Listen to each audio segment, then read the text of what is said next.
Wow. You know what? I have been so on mute. It, you know what? This was a trash start. This was a trash start. We're gonna restart this bitch. We're gonna like straight up like I don't even care. You guys didn't even get to hear the song I was fucking playing. Like that's some nonsense right there. All right. So I'm gonna go back after this live stream and I'm gonna edit everything. Um,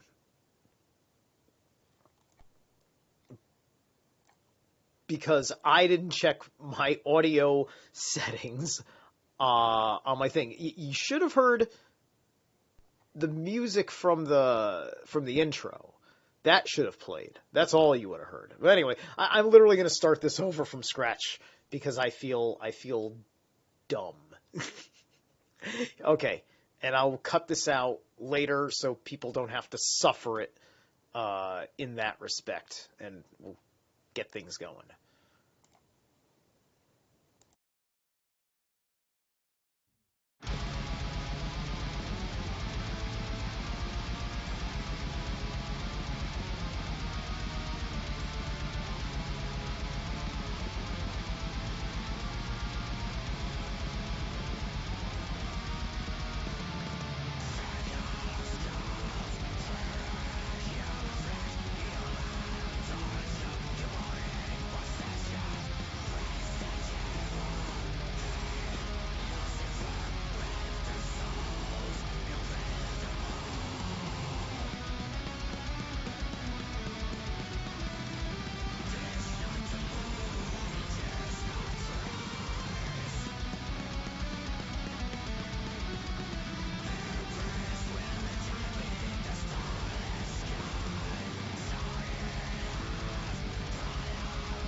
All right, there. That's a proper introduction.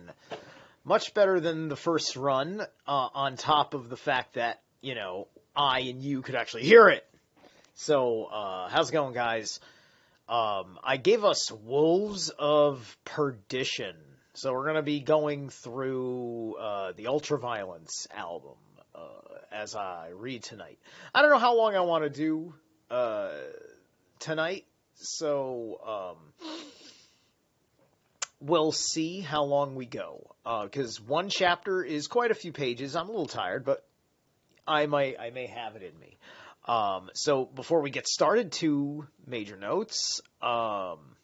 Thank you, Library of the Untold, for coming on to my humble little train wreck that I call a channel over here. And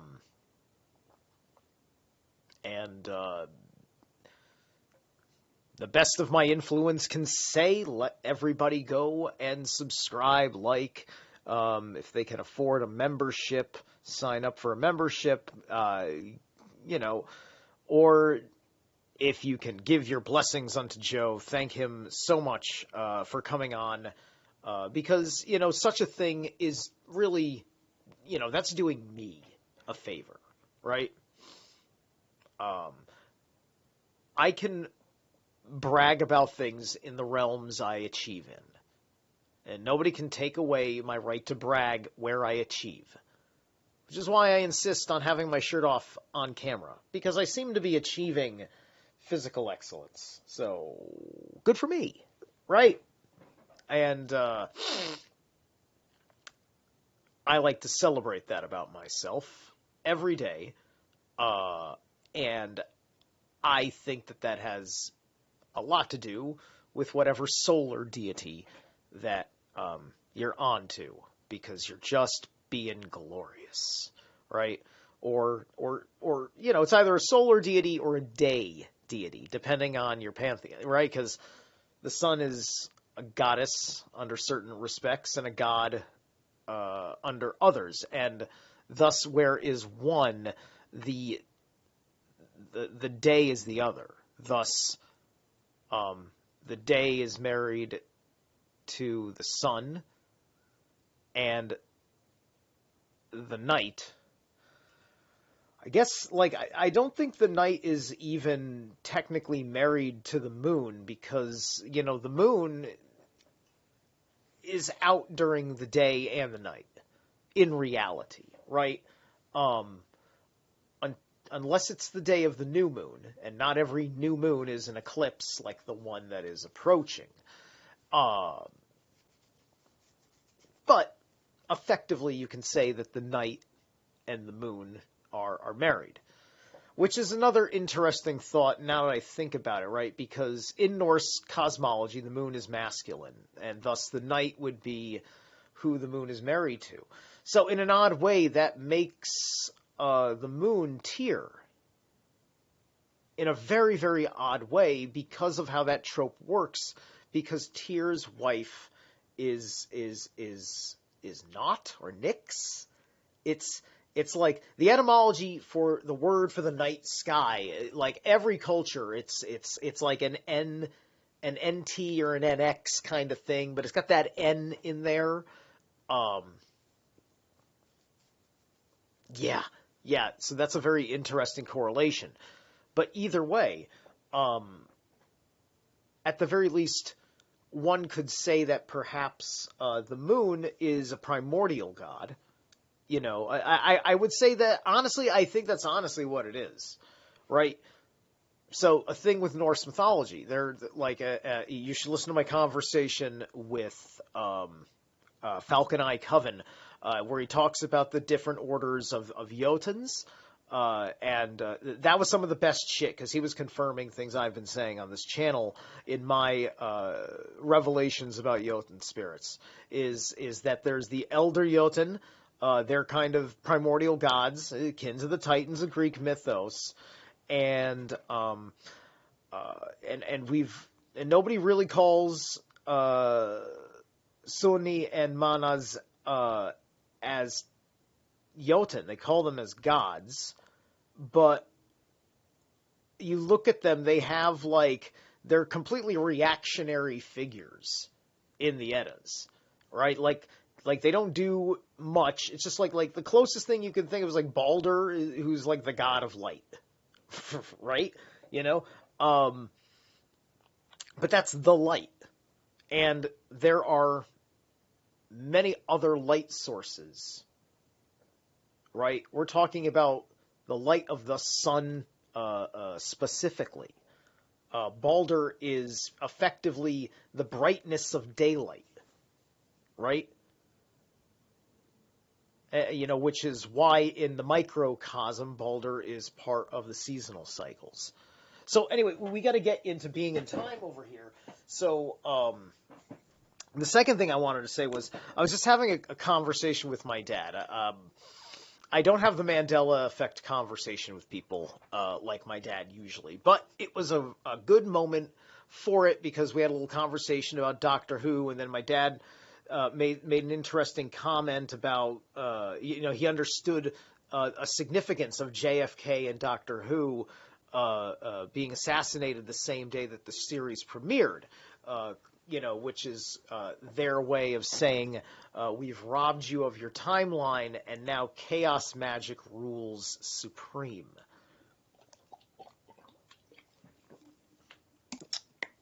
Thus inserting this character who is outside of time and space, who has to run around and correct all these different courses of human events across time and space, as well as the interests of alien worlds and everybody else.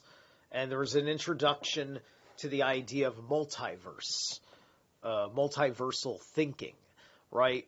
No doubt somebody was listening to Heidegger when they wrote this. And Heidegger, the first people that listened to Heidegger were Germans during the rise of the Reich.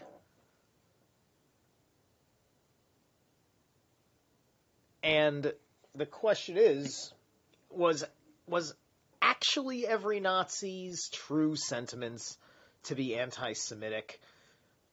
Or were they really just like, they agreed with what the conspiracy theory was, but they weren't interested in any kind of dehumanizing. They had a plan that seemed very reasonable as their public whatever. It was understood that these camps were a secret to every fucking body except for the SS. Right? So, but the state of Germany, the nation of Germany, does itself no favors by not allowing these alternative views of history. So anyway, long story short is, my dad being a 1955 born, very history, interested, conservative boomer, I asked him about whose head is on the dime. All of you guys know the answer that all of us had believed, that understand the Mandela effect, right? Eisenhower, right? Well, my dad surprised me with just saying Franklin Delano Roosevelt, right? As it is in this timeline. He is fucking correct. And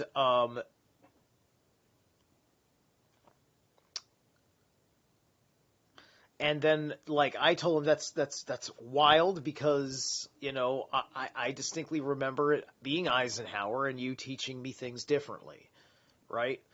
So it was just it was an interesting conversation, and I think, he didn't look at me like I was crazy. He didn't say I was right or wrong, but I think at this point my dad understands that I just don't know how to make my intelligence profitable, and it's just like, he's probably thinking to himself, my kid's a fucking genius. What's he still doing here? Right? Oh my gosh. Yeah. So then I asked him if he remembers the Black Tom event. Get this. He does. He does remember being taught about the Black Tom event. But what I didn't realize, because maybe I didn't listen to enough Mandela effectors researching the Black Tom event, is that the Black Tom event may have been exactly like a 7-Eleven part-time job. Because after they had achieved their run to war, the later investigation revealed that it was it was an accident. It was an on-site accident.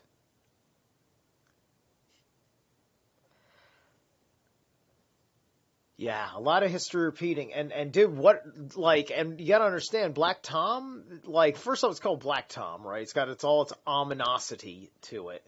It sounds like a goddamn, DC comic fucking stereotype, petty world domination supervillain nonsense, which is how they were painting, what was it, the Weimar Republic is what Germany was called as a nation or whatever. This portrayal of the Axis powers and a completely nonsensical understanding of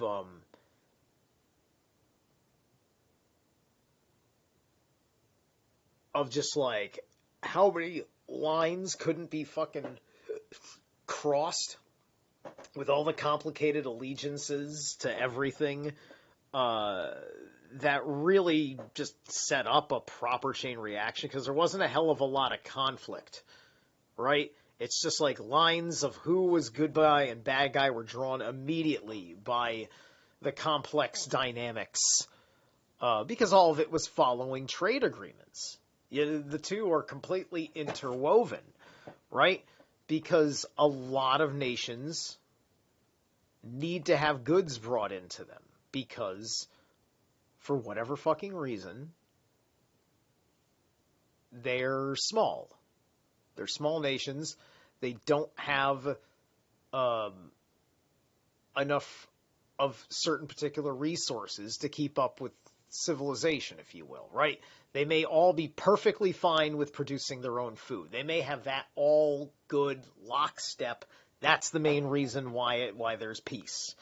But, they got to get all sorts of, they have no oil, right? So they need the oil imports. We understand this is the fucking issue. This is why the pipeline thing, right? It's, what a special kind of way that you fucking lie to the public. And it makes it impossible to tell if the politician was being honest. And then you're just so disgusted with the results by the end of it all that you just don't care. All right. So let's read 53 of Dasein. Existential projection of an authentic being towards death. Ooh, we're still on death. I love it. Factically, Dasein maintains itself proximally and for the most part in an inauthentic being towards death. How is the ontological possibility of an authentic being towards death to be characterized objectively if in the end Dasein never comports itself authentically towards its end? Or if, in accordance with its very meaning, this authentic being must remain hidden from the others? Is it not a fanciful undertaking to project the existential possibility of so questionable an existential potentiality for being? What is needed if such a projection is to go beyond a merely fictitious arbitrary construction? Does Dasein itself give us any instruction for carrying it out? And can any grounds for its phenomenal legitimacy be taken from Dasein itself? Can our analysis of Dasein up to this point give us any prescription for the ontological task we have now set ourselves, so that we have before us may be kept on a road of which we can be sure. And half the reason, by the way, that my show got this bumpy start is because I had to ask my dad 2 questions, and my dad is a longer-winded individual than me. I am long-winded because my dad's long-winded, okay? We have the same storyteller gene. I tell better stories. Sorry, Dad. Don't tell Dad that I said my stories are better than his. Okay.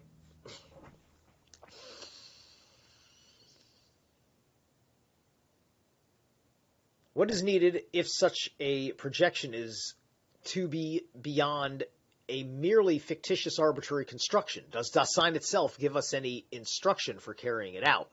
And can any grounds for its phenomenal legitimacy be taken from Dasein itself? Can our analysis of Dasein up to this point give us any prescriptions for the ontological task we have now set ourselves, so that what we have before us may be kept on a road of which we can be sure?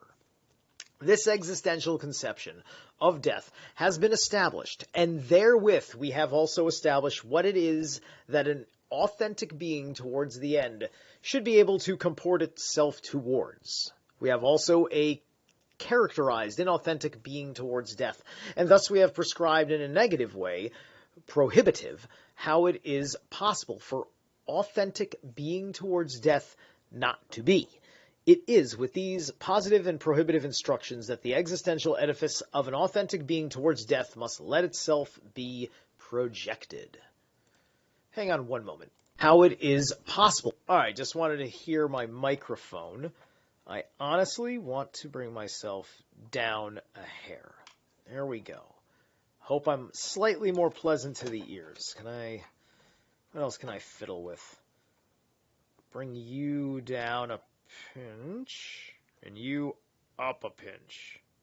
Okay, there we go. I should be bassier and a little less in your face.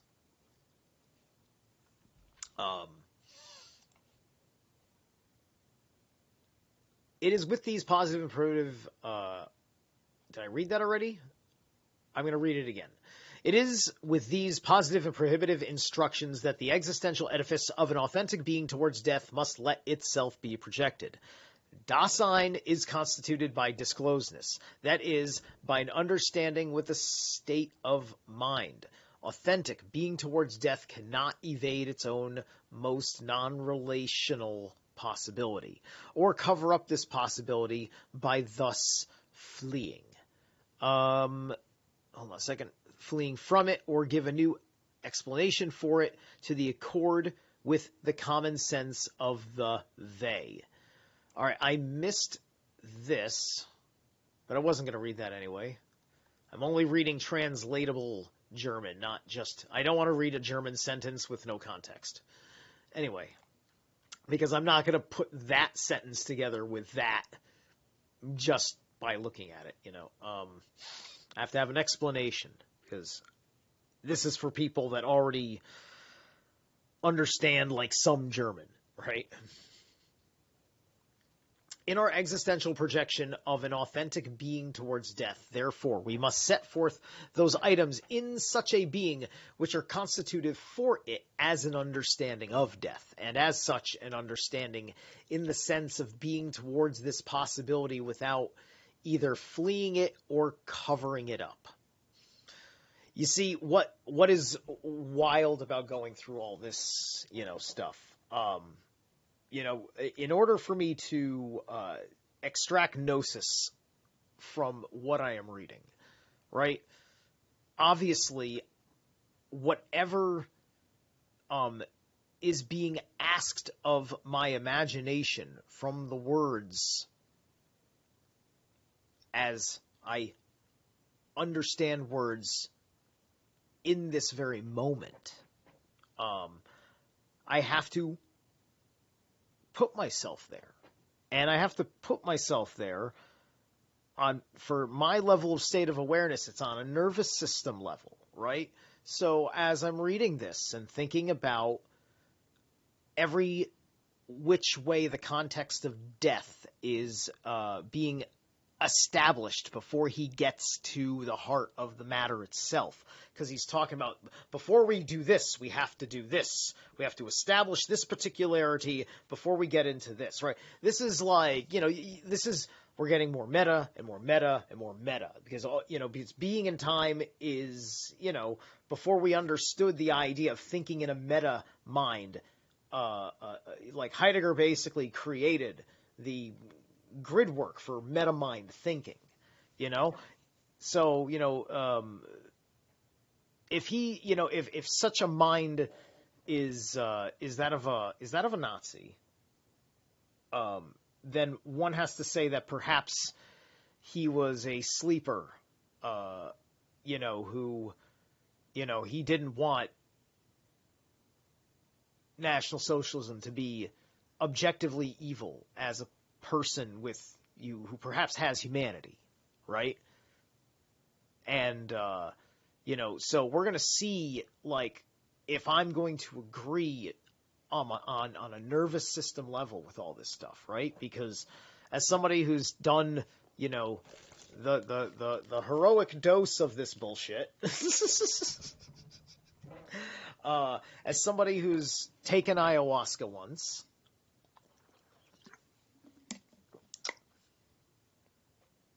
And somebody who's had many strange dreams, and once had an overkill amount of THC by a little bit of foolishness on my part, having practically hit a proper hallucination,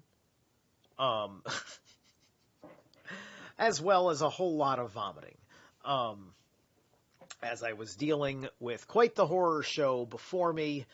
I think I made a video on here about it. It might have been a drive stream video. I don't know if I labeled it properly. But anyway, that's not important right now.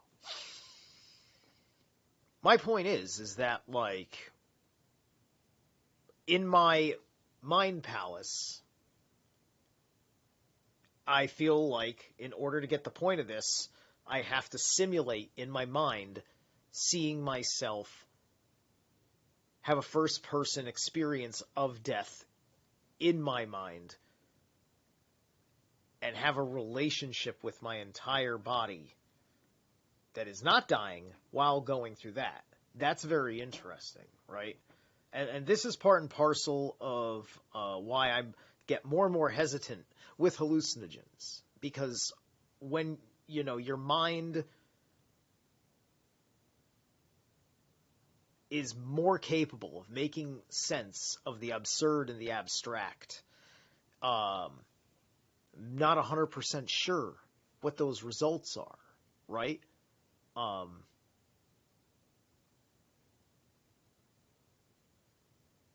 Because while I was tripping balls on the mushrooms, said to myself, is this where I permanently go crazy? Right? I thought I was about to permanently go crazy. For just a moment. But as I continued my pranic breathing, I continued to utter positive affirmations and other little things to anchor myself to ordinary reality. And if my stomach weren't killing me because I just ate it all raw and thus I kind of got a little bit of food poisoning because I didn't dilute it in any way, shape, or form, it would have been a much better terrifying experience instead of the one where I was also having stomach cramps and a terrifying experience. Because I might have handled things way differently. In the first instance, we must characterize being towards death as a being towards a possibility, indeed towards a distinctive possibility of Dasein itself. Being towards a possibility, that is to say towards something possible, may signify being out for a distinctive possibility of Dasein itself. Being towards a possibility, that is to say towards something possible, may signify being out for something possible, as in concerning ourselves with its actualization. Such possibilities are constantly encountered in the field of what is ready to hand and present at hand, what is attainable, controllable, practicable, and the like. In concernfully being out for something possible, there is a tendency to annihilate the possibility of the possible by making it available to us. But the concernful actualization of equipment which is ready to hand, as in producing it, getting it ready, readjusting it, and so on, is always merely relative, since even that which has been actualized is still characterized in terms of some involvements. Indeed, this is precisely what characterizes its being.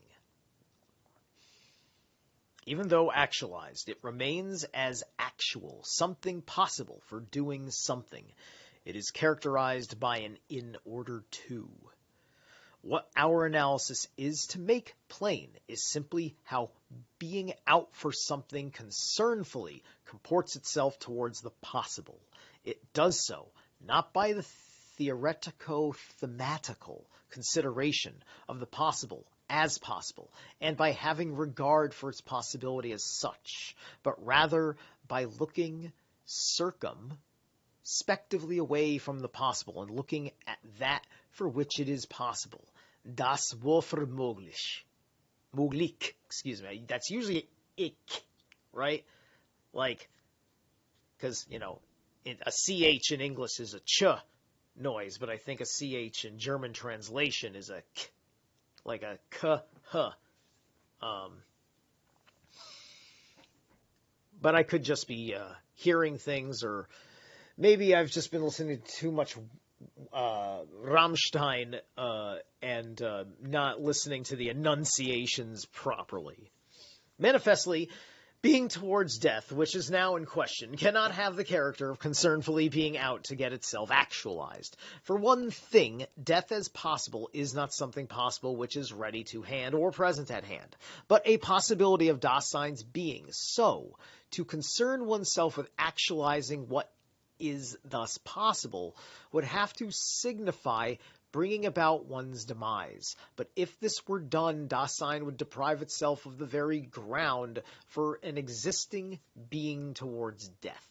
Thus, if by being towards death we do not have in view an actualizing of death, neither can we mean dwelling upon the end in its possibility. Thus is the way one comports oneself when one thinks about death.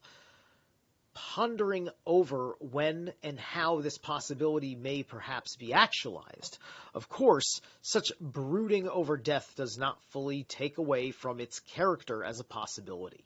Indeed, it always gets brewed over as something that is coming, but in such brooding we weaken it by calculating how we are to have it at our disposal. As something possible, it is to show little as possible of its possibility. On the other hand, if being towards death has to disclose understandingly the possibility which we have characterized, and if it is to disclose it as a possibility, then in such being towards death, this possibility must not be weakened.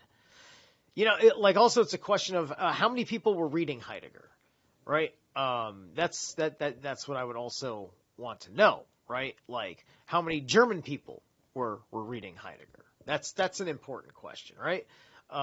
Because my assumption would likely be that somewhere in the ignorance or the innocence of humanity in Germany, not understanding Mean Mr. Mustache's true intentions, that maybe this was getting around, trying to tell everybody, hey, listen,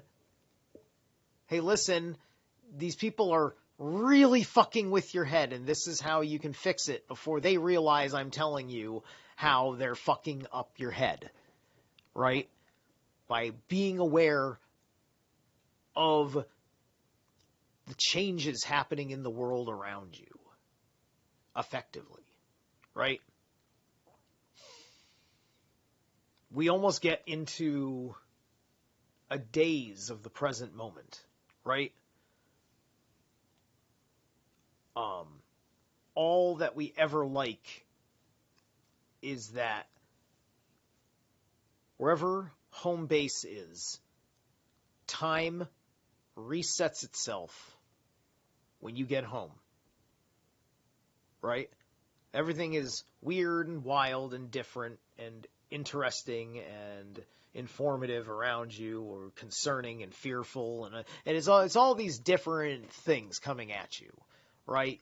And the collective of other people's Daseins that turn into the Dasein of the world, that then bumps up against your personal Dasein. And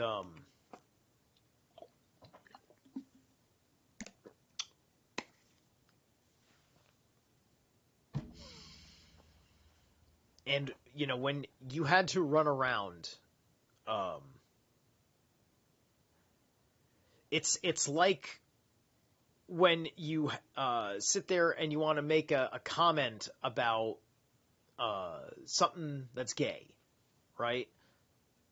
And then you have to turn around and say, well, not that there's anything wrong with that, right? And we roll our eyes.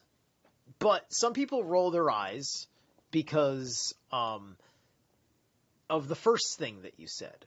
I roll my eyes because of the second thing that you said. At the end of the day,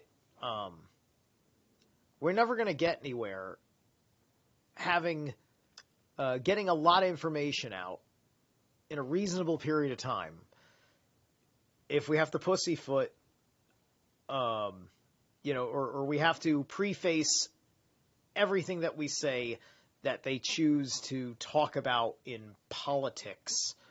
And they do an excellent job at creating digital outrage mobs to fuck you up, and then to create real world outrage mobs. Like, during the summer of 2020. That was funny. All right. It must be understood as a possibility.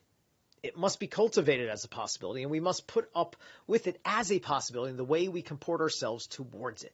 However, Dasein comports itself towards something possible in its possibility by expecting it. Im erwarten. Im erwarten. Anyone who is intent on something possible may encounter it unimpeded and undiminished in its whether it comes or does not, or whether it comes after all. Aha! There we go.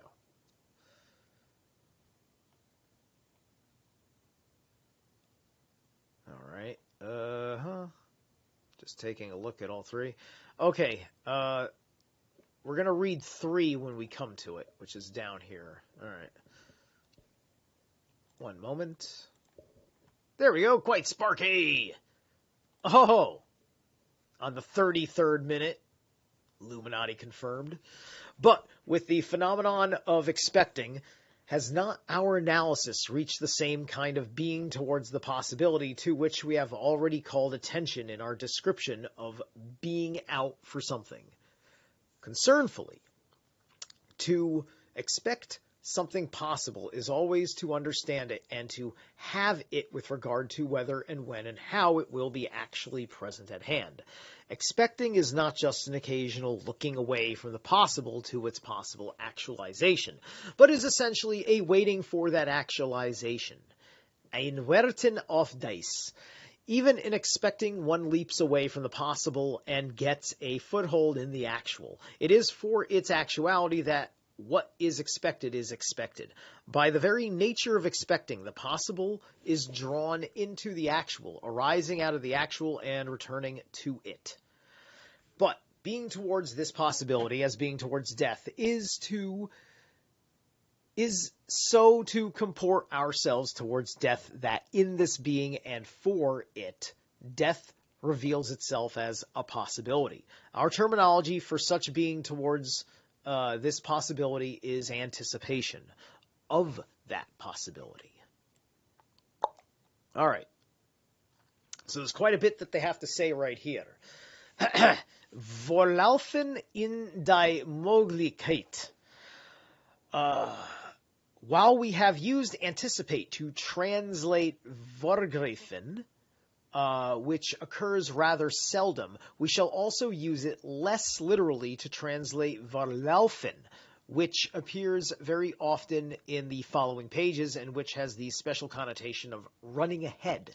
But as Heidegger remarks, have indicated, the kind of anticipation which is involved in being towards death does not consist in waiting for death or dwelling upon it or actualizing it before it normally comes, nor does running ahead into it, in this sense, mean that we rush headlong into it. Actual, the more... Hold on a second. Oh, I'm sorry. Haha, that's right. I was reading along like I have to get back to... Anyway, but normally, nor does running ahead into it, in this sense, mean that we rush headlong into it. Okay.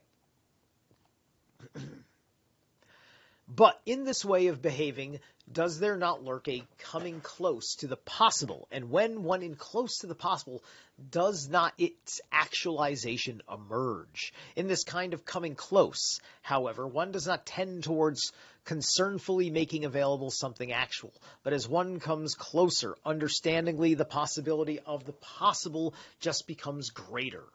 The closest closeness which one may have in being towards death as a possibility is as far as possible from anything actual.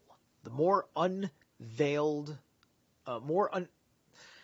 unveiledly this possibility gets understood.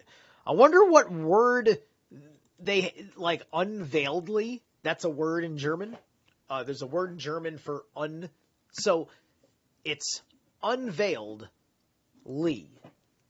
So like in the style of being unveiled.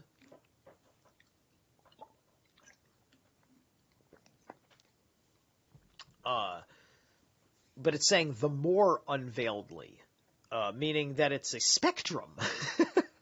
It's a spectrum of it's like, do you slowly pull the carpet off the car, or do you just rip it right off, or do you do it somewhere in between?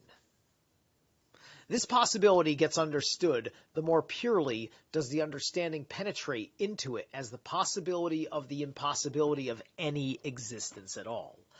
You know, I've been threatened by a mugger, you know, in a street at night in New York. He may have had a gun. You know, I booked it, and I got away just fine, thank God. I do my rock scrambles, and when my grip ain't there, and I slide down a little bit, if I am not freaking hugging that rock, gravity is going to pull me backwards, and then my breakneck experience will manifest itself. So, I have definitely danced on the fool's path, and that's definitely a more unveiledly way of bringing the possibility of death to Dasein.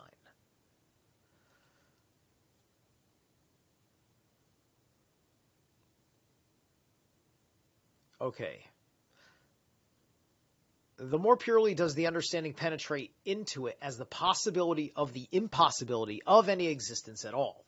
Death as possibility gives Dasein nothing to be actualized, nothing which Dasein as actual could itself be. It is the possibility of the impossibility of every way of comparing oneself towards anything, of every way of existing. In the anticipation of this possibility, it becomes greater and greater.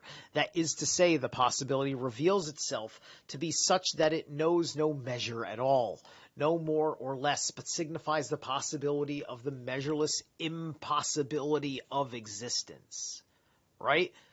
And this is very important, right? That this is at the absolute primordial basis of everybody right now, and until the day you die, and increasingly so until the day you die, right?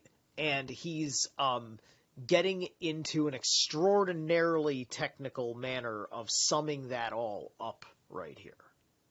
In accordance with its essence, this possibility offers no support for becoming intent on something picturing to oneself the actuality which is possible, and so forgetting its possibility. Being towards death as anticipation of possibility is what first makes this possibility possible and sets it free as possibility. Being towards death is the anticipation of a potentiality for being of that entity, whose kind of being is anticipation itself. Let's see if I want to read this. So, dessen Seinsart das Vorlaufen selbst ist. The earlier editions have hat instead of ist. So, so anybody who knows German, they know what that means. In the anticipatory revealing of the potentiality for being, Dasein discloses itself to itself as regards its uttermost possibility. But to project itself on its own most potentiality for being means to be able to understand itself in the being of the entity so revealed, namely, to exist. Anticipation turns out to be the possibility of understanding one's own most and uttermost potentiality for being. That is to say, the possibility of authentic existence. The ontological constitution of such existence must be made visible by setting forth the concrete structure of anticipation of death. How are we to delimit this structure phenomenally? Manifestly, we must do so by determining those characteristics which must belong to an anticipatory disclosure, so that it can become the pure understanding of that own most possibility which is non-relational and not to be outstripped, which is certain and as such indefinite. It must be noted that understanding does not primarily mean just gazing at a meaning, but rather understanding oneself in that potentiality for being which reveals itself in projection. Hang on one moment. How close to the end are we? All right. Nope. Yeah, we still got a ways to go. All right, that's cool. We're going to get to the end of section 1 over here very soon. Okay.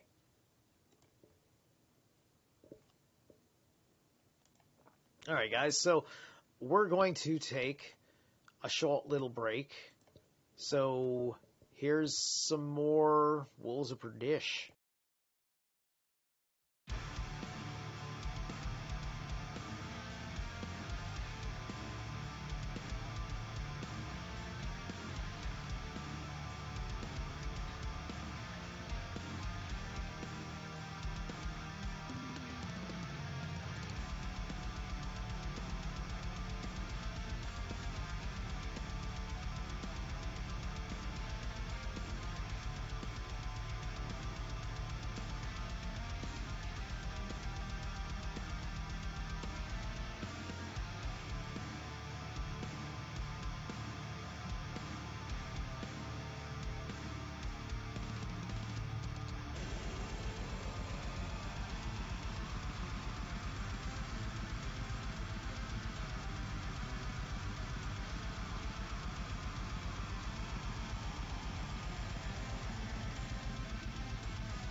Right. Okay. There we go.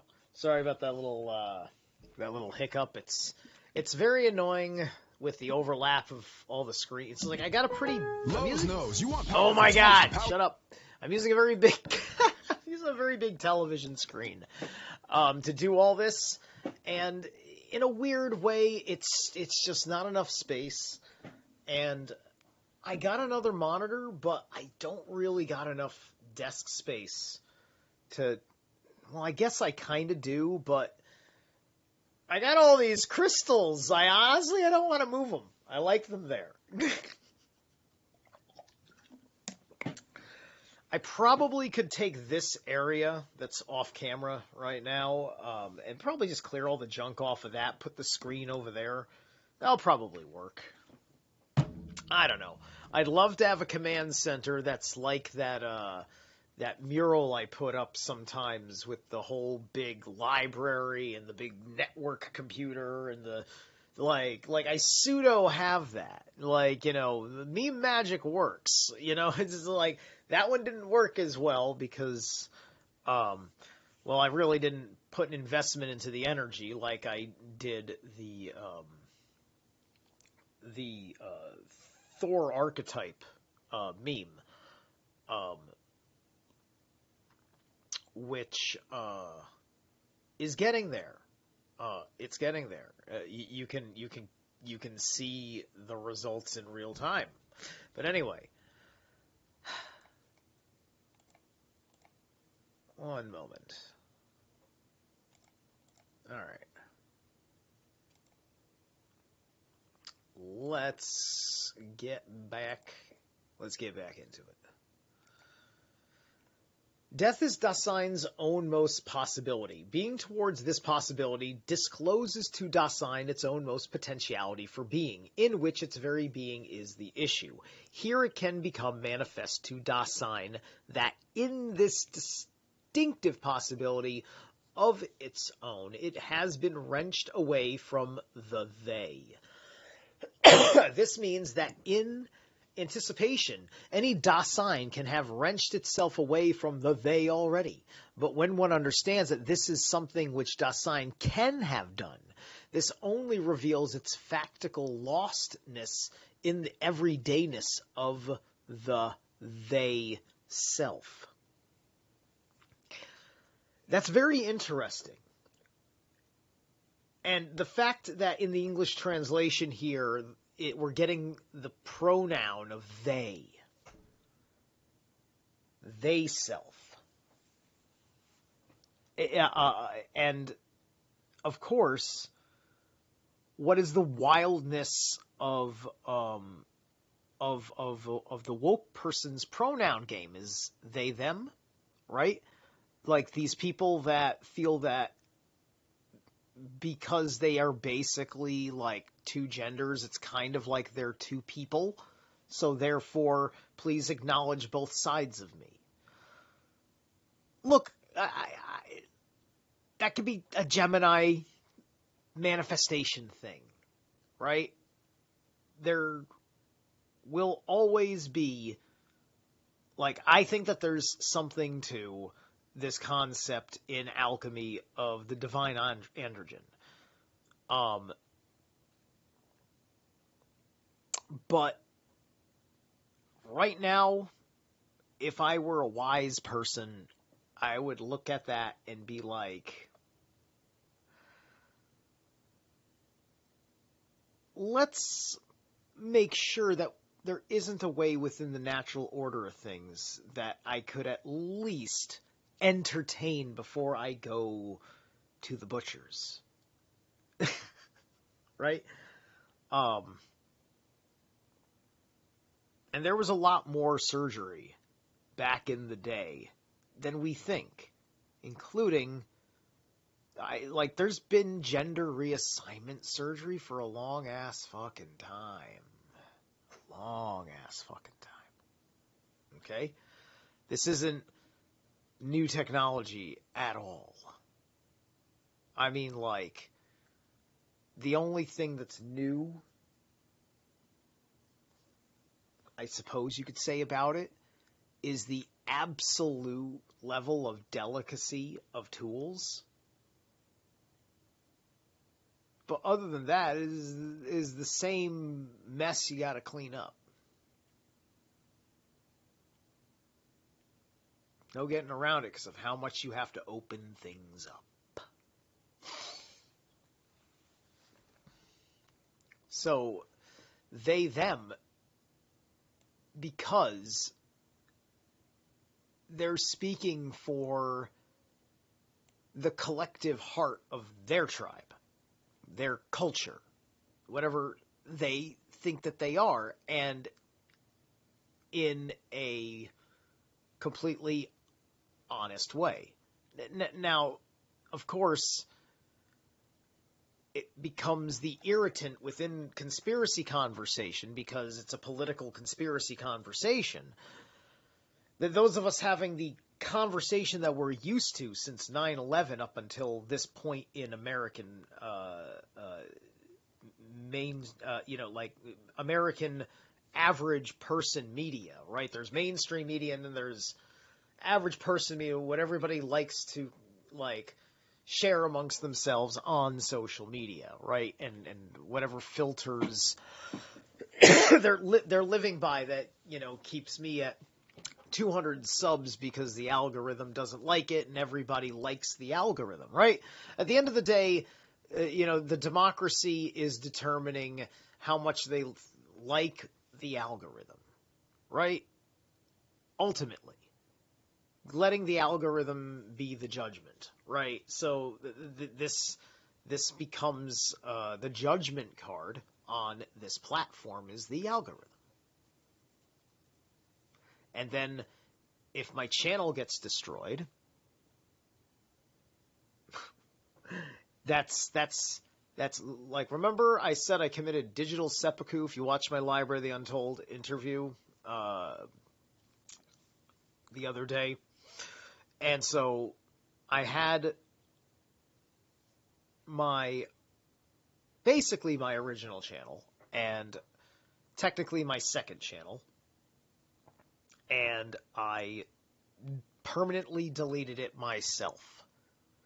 Not because I was ashamed of anything I had said or done or thought that I had incriminated myself in anything or that it was going to be what was best for my public image. It was like, no, it was, I felt like getting ahead of the censorship. It's just like, here, let me take myself out now because, I'm watching all of this fucking retroactive shit come together. And I was just like, I want to get over with now. Aries is impatient. I will initiate myself into censorship so I can crawl out of it now and then avoid it as best I can. And I avoided it pretty well until about 2022.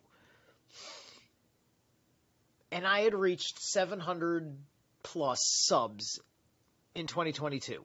I probably still wouldn't have been at 1,000 today if I had gotten that channel. Like when I lost my channel, I didn't rush to build a new one. I took a fucking break, actually. I was just like, right? And let me tell you, it was right after I did the Northman film. After I finished, after I put that out, and it got out there for like a day. Something in my heart said, like, mission accomplished or something, right? Like there was something about it, because it was kind of like I had leapt over a certain initiation point. And my heart may have felt it when I finished that Northman video. I'm very fucking proud of that Northman video. If you've not watched my Northman breakdown, go fucking watch it. I am deeply proud of that fucking video. I was mostly already here by that point. My arms were a little bit smaller and my gut was a little bit bigger, but I had achieved a good level just back then and was living it, doing it, right?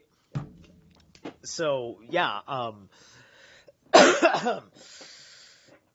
I live with a very different posture and disposition now than I ever did before.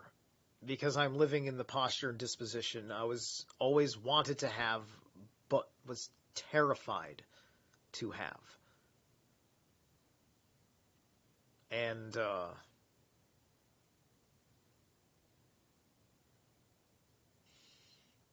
that's a special kind of hell that you find yourself lost in from the absurdities that you clung to as a child and didn't want to even admit that you were using them as some sort of infantile security blanket. And I still have and love my infantile security blankets. But I'm going to do all this awesome shit. Anyway. This is why I like to talk about anime and talk about movies, obviously, just like everybody else does too. And, yeah, it's the big thing that gets put across about elites, especially when the elites are being portrayed as the bad guys, which is to infer that there's going to be an elite that's going to be the lesser of two evils. Yeah, this is, like Dune. Everybody's talking about Dune right now. Yeah, let's talk about Dune. That'll please the algorithm. I'm going to talk about Dune all day. I should have rushed and made that Dune video right away. Oh boy, I should have rushed my thoughts and sounded like an idiot, but who cares? All right, so I don't do that. I don't do that. They're like anything I gotta say up front, 99% of the time about after just seeing a movie situation is gonna be much more on the empathic side. It's gonna be just raw intuition. It's not gonna be Heidegger, man. It's not going to be Heidegger. It'll be Heidegger based on how much Heidegger I would know, right? And I didn't know any Heidegger when I made Northman. And I didn't need to know Heidegger to make Northman in the way that I wanted to make the Northman breakdown video. But anyway.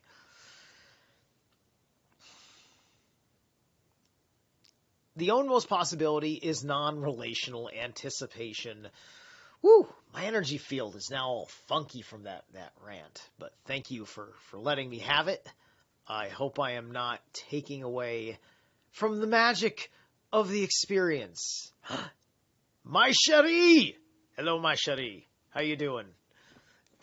The ownmost possibility is non-relational. Anticipation allows Dasein to understand that potentiality for being in which its ownmost being is an issue must be taken over by Dasein alone. There was an obvious typo where it just said that with no comma. So I just said that once because that sounded like a sentence. Death does not just belong to one's own Dasein in an undifferentiated way. Death lays claim to it as an individual Dasein. Yes, precisely. Somebody else dying doesn't hit you the fucking same as you dying. It can probably be so terrifying that you almost completely disassociate from it. And then, because it's so morbid of a thought unto yourself that it's almost like you lie to yourself for 3 seconds and say, I am a psychopath.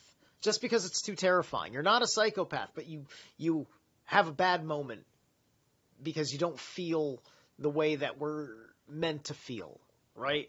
This is more of an American problem. It's probably a problem for any nation that is born under a Cancer in Western astrology, right? Or a Cancer nation. So it's all about the feelings, even for the men, which is why we have to go through this. But anyway, the non-relational character of death, as understood in anticipation, individualizes Dasein down to itself. This individualizing is a way in which the there is disclosed for existence. It makes manifest that all, being alongside the things with which we concern ourselves and all being with others will fail us when our own most potentiality for being is the issue.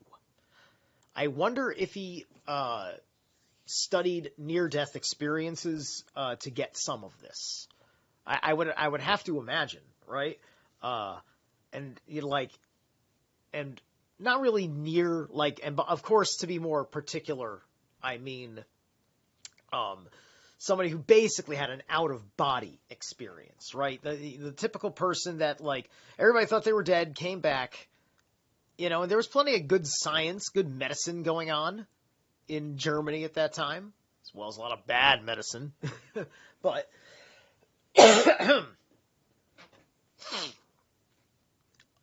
certainly there would have been stories, and, you know, he would have grown up during the folkish movement that was then co-opted by the Nazis, right? You know, Germany was doing, was getting somewhere good, right? That unfortunately didn't make the cut when the politics took over the way that they did. You know, there were at least 2 or 3 nationalist parties that were running throughout the 1920s and 30s for power in Germany. And there was a nationalist party that was basically a traditional kind of free markets style, right? It would have been way more in line with Allied economic thinking as a nationalist nation. You know, I did a video on them, and I don't remember if it survived on one of my backups. But I did this very interesting video. I'll have to find it. I think I may be so bold as to post that on this channel. I think it'll cut the mustard. I don't always poke the bear, right? And I certainly do not give, I give the fair shake that I give, and I always stand by my position of humanity in the process, right? This is what you got to do to deal with the algorithm, is that you have to very carefully preface everything so people don't freaking cringe the fuck out and be like, oh my God, and then report me, and then the algorithm agrees with their report, and then you're fucked. And that's the relationship that we have with YouTube now, and it fucking sucks. It fucking sucks. Dasein can be authentically itself only if it makes this possible for itself of its own accord. But if concern and solicitude fail us, this does not signify at all that these ways of Dasein have been cut off from its authentically being itself. As structures essential to Dasein's constitution, these have a share in conditioning the possibility of any existence whatsoever.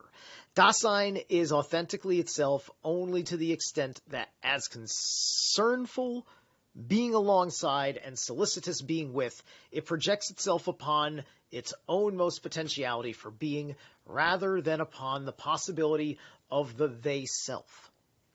The entity, which anticipates its non-relational possibility, is thus forced by that very anticipation into the possibility of taking over from itself its own most being, and doing so of its own accord.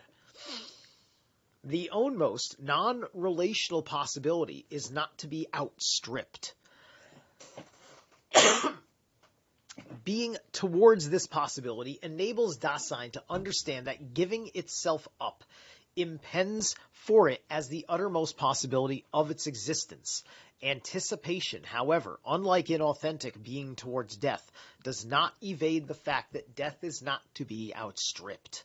Instead, anticipation frees itself for accepting this. When by anticipation one becomes free for one's own death, one is liberated from one's lostness in those possibilities, which may accidentally thrust themselves upon one, and one is liberated in such a way that for the first time one can authentically understand and choose among the factical possibilities lying ahead of that possibility which is not to be outstripped.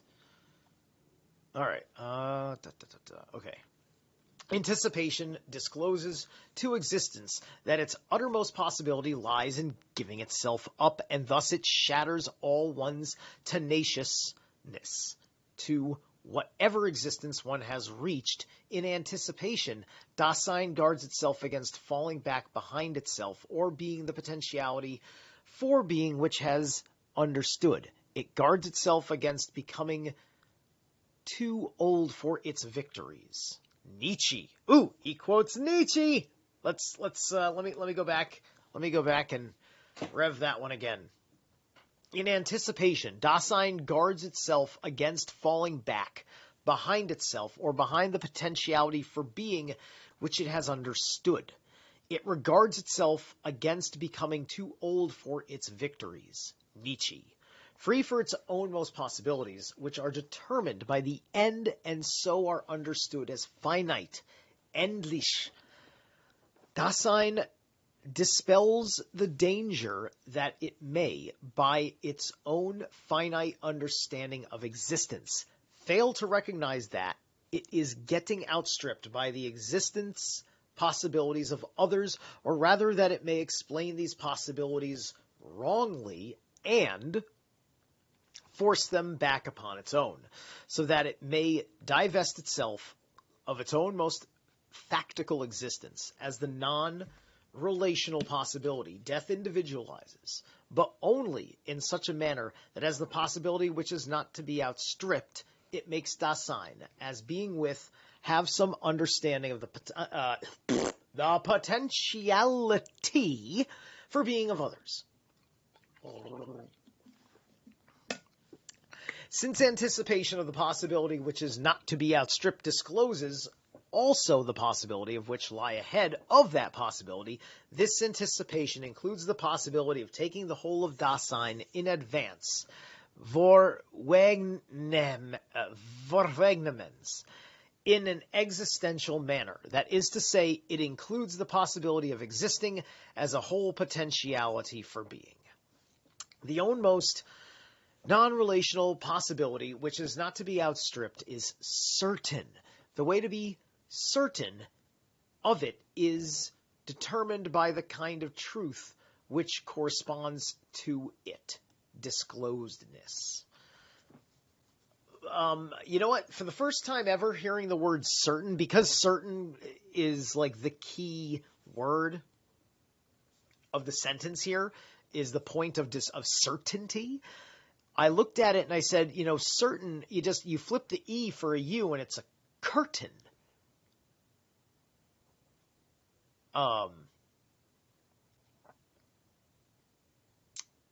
The curtain possibility of death, right? Death, the certainty, or here's a veil, and you are certain that behind that veil is death. However, discloses Dasein as a possibility, but does so only in such a way that in anticipating this possibility, Dasein makes this possibility possible for itself as its own most potentiality for being. So if all the world's a stage, then what that means is whatever is behind the curtain is death.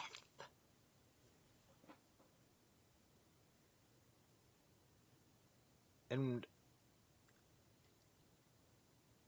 in many significant plays, they are written with a call for a curtain drop when a major character has died.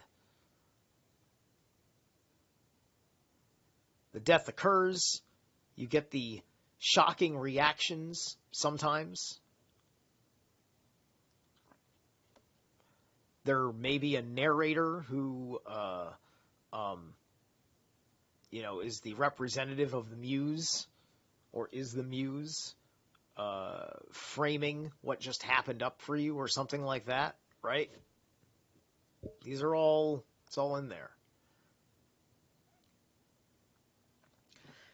Die gewisse Möglichkeit des Todes ist das Dasein eben als Möglichkeit nur so, dass es wohlhoffend zu des Möglichkeit als irgends sein können für sich ermöglicht.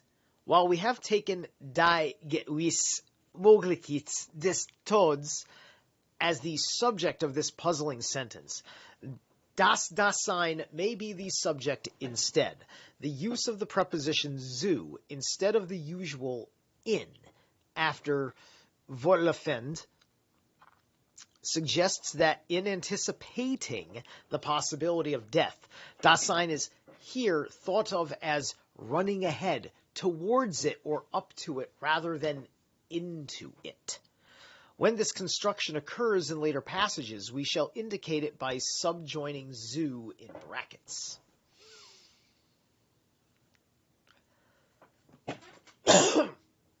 The possibility is disclosed because it is made possible in anticipation to maintain oneself in this truth that is to be certain of what has been disclosed, demands all the more that one should anticipate. We cannot compute the certainty of death by ascertaining how many cases of death we encounter. Oh, and by the way, I hope people want to say hi in chat, or just let me know that you're still here, just like wave or something. This certainty is by no means of the kind which maintains itself in the truth of the present at hand. When something present at hand has been uncovered, it is encountered most purely if we just look at the entity and let it be encountered in itself. Dasein must first have lost itself in the factual circumstances, the Sachverhalt. This can be one of care's own tasks and possibilities.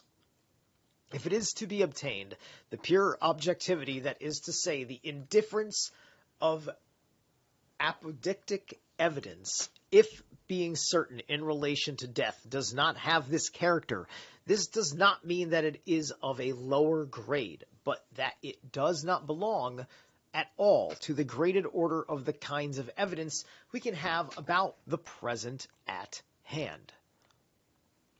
Hey, what's up, Anthony? Thanks for popping in.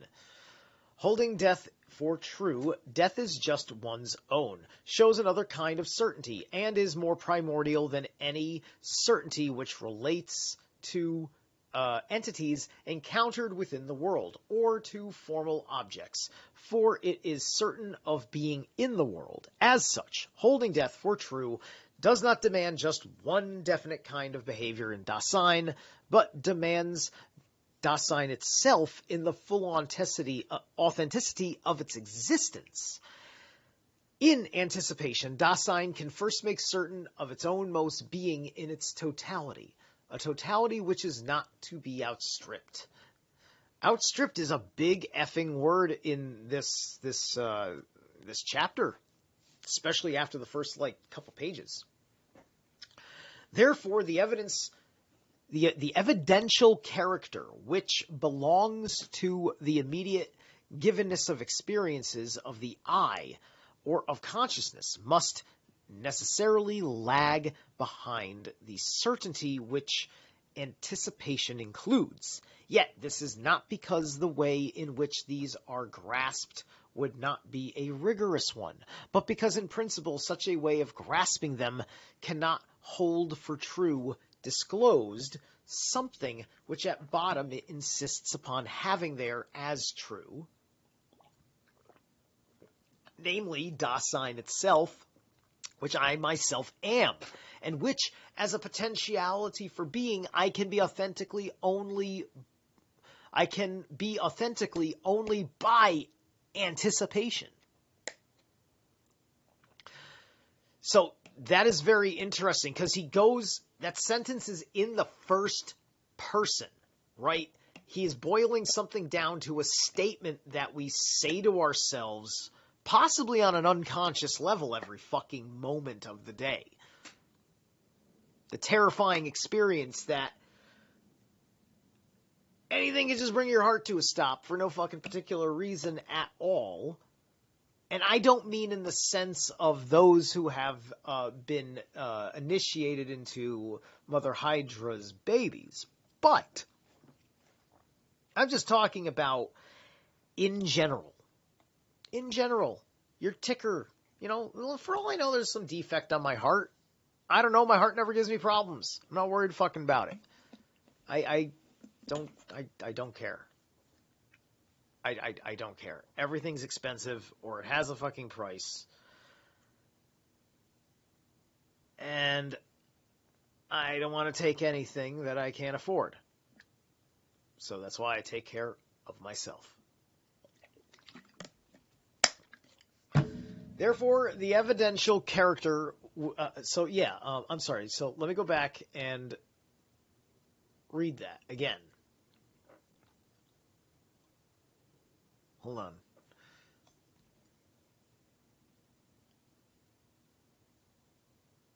Dasein itself, which I myself am, and which as a potentiality for being, I can be authentically only by anticipation. So authenticity is anticipation, basically, is what he is saying, right? Like, there can be no authenticity without an anticipation. So Dasein itself, which I myself am, right? So being in time, that existence, he's saying that where our mind goes in the anticipation of death. I mean, let me see. I think reading the sentence backwards is how this works. My deconstructionist mind likes to do these things. So, okay, anticipation creates the authenticity for the potentiality of being, which we ourselves are. That seems to follow forwards and backwards logically, to me. When it follows forwards and backwards logically, it usually means that it is absolutely correct and true. So let's say this absolute correct truth again. And I'm going to take it to heart because, yeah, I get it. Dasein itself, which I myself am, and which as a potentiality for being, I can be authentically only by anticipation. If I've not said it before, I'll let you guys know. I do a mantra every morning after my pranic breathing and my yoga. I sit cross-legged in front of the mirror with my arms at prayer center of the heart.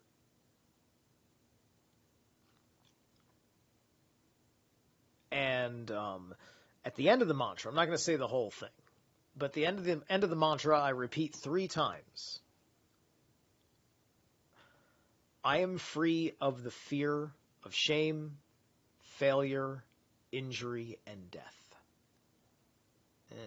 And I've been saying that every day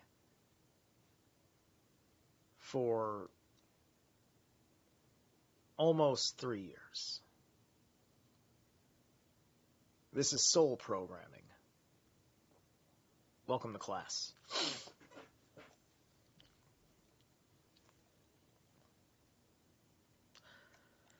The onmost possibility, which is non-relational, not to be outstripped, and certain, is indefinite as regards its certainty. How does anticipation disclose this characteristic of Dasein's distinctive possibility?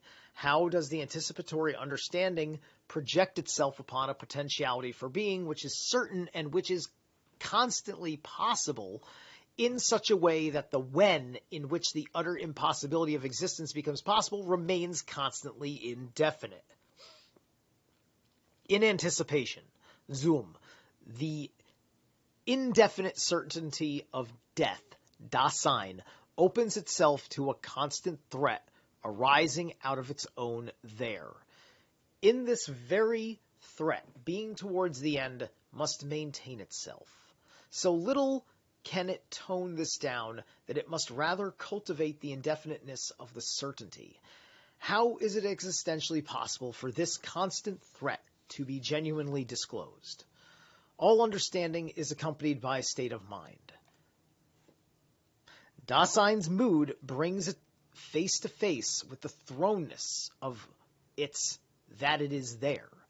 But the state of mind which can hold open the utter and constant threat to itself arising from Dasein's own most individualized being is anxiety.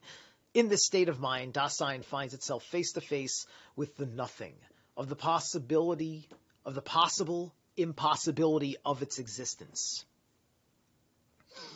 Anxiety is anxious about the potentiality for being of the entity so destined, and in this way it discloses the uttermost possibility, anticipation, utterly individualizes design, and allows it in this individualization of itself to become certain of the totality of its potentiality for being.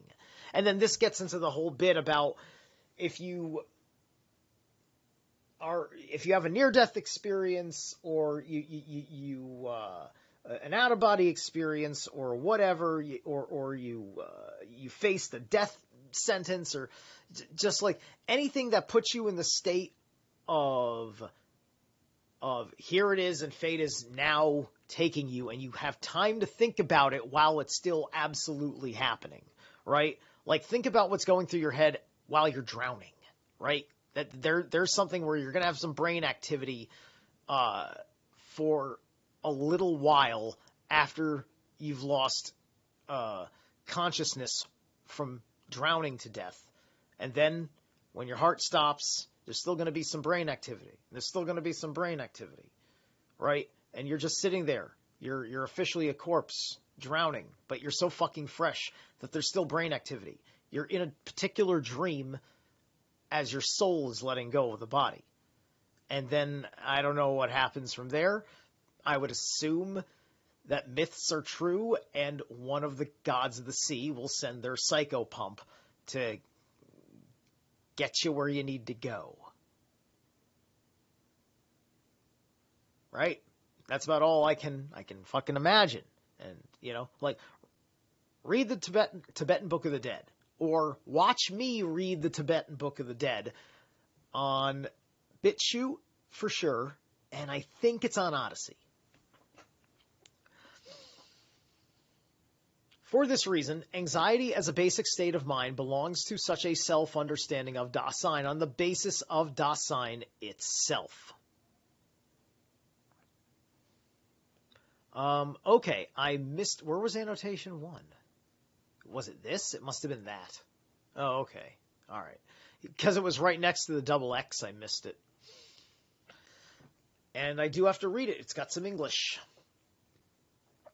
Die Fändlichkeit über welche die standisch und schlechtsinnig aus dem eigensten wären selten sein des Daseins aufsteigend Beharrung seiner selbst offen zu halten vermag ist die Angst. Notice that welch may be construed either as the subject or as the direct object of the relative clause.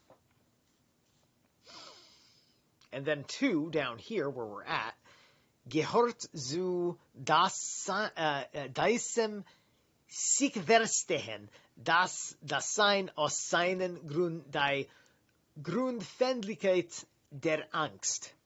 It is not grammatically clear whether seinem refers to stick verstehen or to Daseins. Oh, well, that sounds perfectly reasonable. Yes, I did not understand that at all. Being towards death is essentially anxiety. This is attested unmistakably through only indirectly, by being towards death as we have described it. When it perverts anxiety, into cowardly fear, and in surmounting this fear only makes known its own cowardliness in the face of anxiety. We may now summarize our characterization of authentic being towards death as we have projected it existentially. Anticipation reveals to Dasein its lostness in the they-self and brings it face to face with the possibility of being itself, primarily unsupported by the concernful solicitude, but of being itself rather in an impassioned freedom towards death, a freedom which has been released from the illusions of the they, and which is factical, certain of itself, and anxious. All the relationships which belong to being towards death up to the full content of Dasein's uttermost possibility, as we have characterized it, constitute an anticipation, which they combine in revealing, unfolding, and holding fast as that which makes this possibility possible. The existential projection in which anticipation has been delimited has made visible the ontological possibility of an existential being towards death, which is authentic. Therewith, however, the possibility of Dasein's having an authentic potentiality for being a whole emerges, but only as an ontological possibility.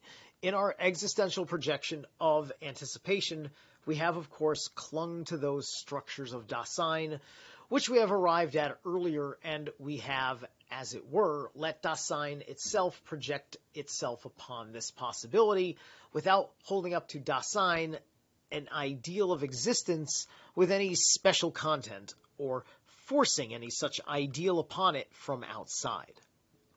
Nevertheless, this existentially possible being towards death remains, from the existential point of view, a fantastical exaction. The fact that an authentic potentiality for being a whole is ontologically possible for Dasein signifies nothing so long as corresponding ontical potentiality for being has not been demonstrated in Dasein itself. Dasein ever factically throw itself into such a being towards death does Dasein demand, even by reason of its own most being, an authentic potentiality for being determined by anticipation. Right, because the idea is, oh, I'd love to do X, Y, and Z things. The most grand things that we think of that we want to do are things that we need to take time and to work for. And the longer time goes by and we haven't done the thing, the more dread that we feel about not fulfilling this desire that would make the world right. Like I kind of think, like, you know, me as a musician, it's just like, if I succeed as a musician, you know, I've got the dream that I want, and it changes my attitude about death because of how I lived. But then again, my attitude about the future before I die may change. I mean, if I freaking succeed at being a father, that's obviously going to make me far less interested in a quick death.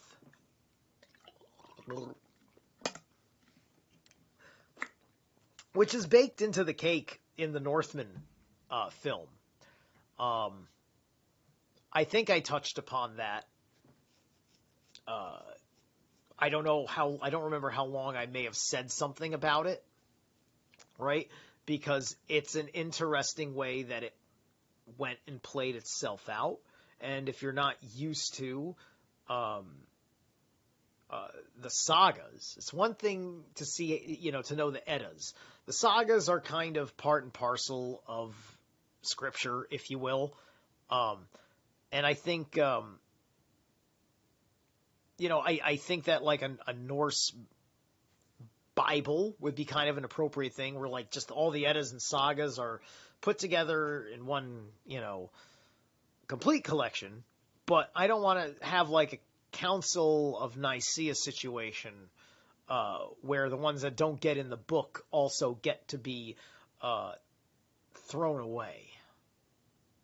or not also cherished, as important supplemental material to be preserved, right? And thus having a particular reason why you have those stories in that book, right? The process by which the Bible was assimilated by the Council of Nicaea, looking at all these wonderful scrolls they had lying all over the place that they said their religion was about, they had to make it into a concise reference point for somebody to go up and preach from, right? And this is how they hid all the mystery. They concealed it all into a butchered, cryptic story about a whole bunch of scrolls, and here we are assuming that Jesus is the good guy.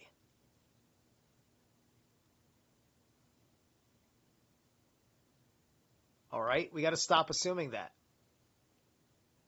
It's bad news. It's fucking bad news, okay? Because if you insist that he fucking existed,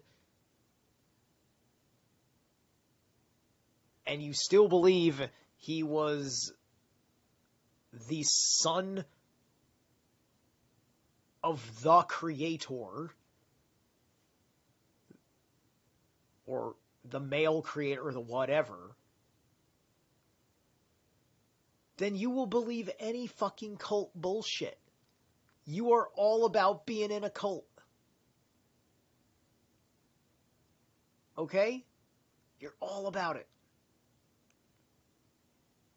And that makes a big difference in my Dasein versus your Dasein. And me needing to do this that I do. I can be very, very harsh on people that throw certain aspects of Bible references, Jesus references, harshly. But that's actually because I'm defending the Christos. Because the Christos has nothing to do with Jesus. Because he plagiarized it from a mystery school. Plagiarism. That's one of his crimes. Anyway.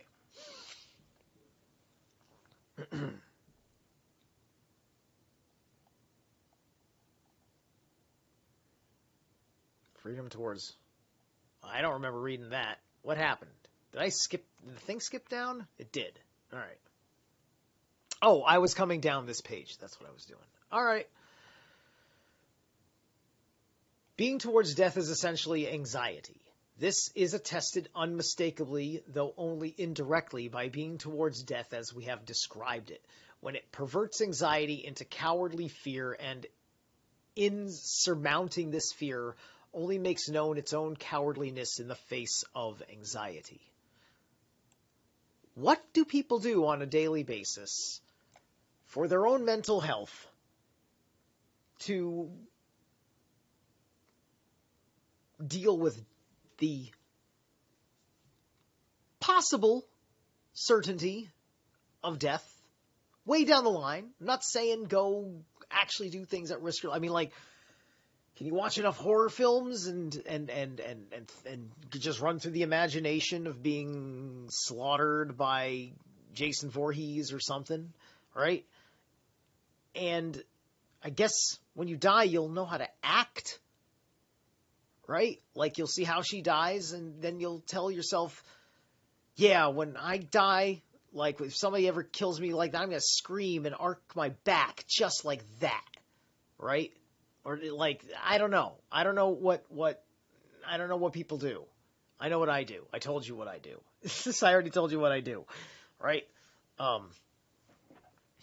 And I need to do more. I need to up the game as time and resources become available to me, right? I need to have a safe way of doing sparring, right?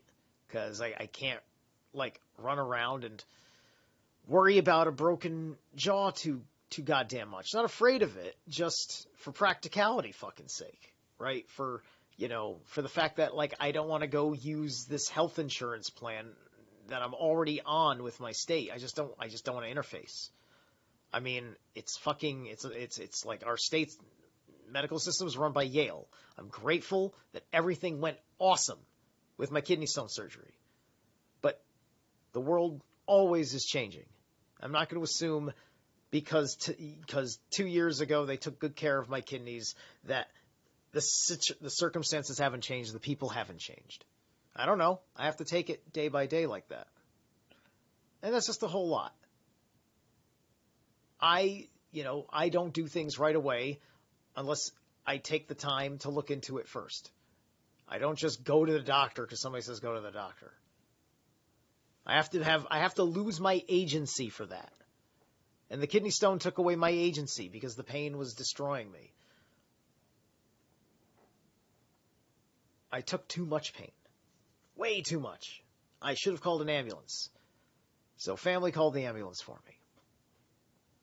We may now summarize our characterization of authentic being towards death as we have projected it existentially. Anticipation reveals to Dasein its lostness in the they-self and brings it face to face with the possibility of being itself, primarily unsupported by concernful solicitude, but of being itself rather in an impassioned freedom towards death, a freedom which has been released from the illusions of the they, and which is factical, certain of itself, and anxious. And let me tell you something else that I think you'll also, just from the times where I've gone under, which is very few times. But, this time going under, it's just like, it was very interesting, right? So, I wanted to see if I could catch myself falling asleep, right? And so, I must have, I only remember being under the gas, for maybe a minute. This stuff works, worked very, very quick. Right? And I think probably what makes all that stuff work so effectively, is I'm ritually accepting it. Like, I'm in the robes, I'm all strung up on the thingamajiggy, right? Like, it's all there to happen. I've been animistically talking to my body about what we're going through, and, I'm sitting there, I'm giving orders to, my body going, okay, guys, we have to trust I'm forced. Well, it's not even trust. This is it. This is the only option because the pain's not going to work. And, no, thank you. I'm going to have to do socialist medicine. And, well, it fucking worked. It seems fine. But I feel a little dirty about it because I don't know how much blood, is on the money that finances that socialist bullshit, right? As opposed to me just not having to fucking pay 2 bazillion taxes on everything, especially other people, like businesses that want to hire and stuff like that, right? Or just what it takes to start a business, That would be a lot more productive than me giving away all of my money towards this big healthcare thing, and then it's not as good as the private sector. And then we can complain about the conspiracies that make the private sector better, but is that really a conspiracy?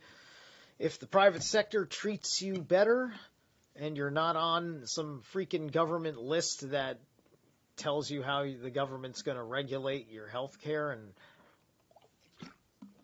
everything like that, it seems like we've learned that lesson.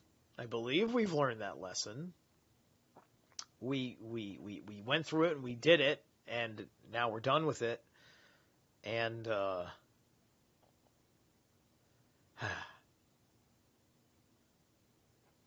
I don't know if it qualifies as Nuremberg shit. Kind of wish it ought to be. Not saying we have to have the exact same results once, as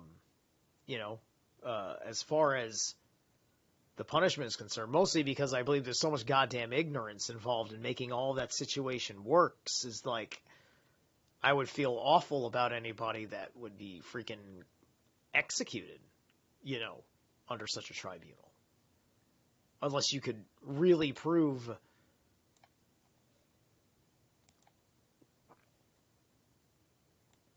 that they're a threat to society personally, right?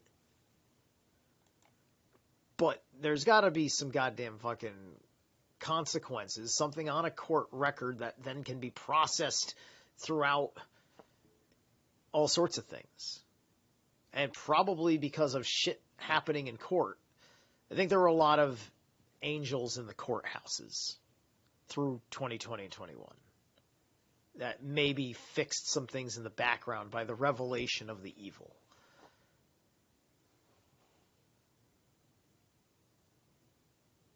And I'm not interested in building trust with a hospital associated with Yale. I'll use their services if I believe I can trust them.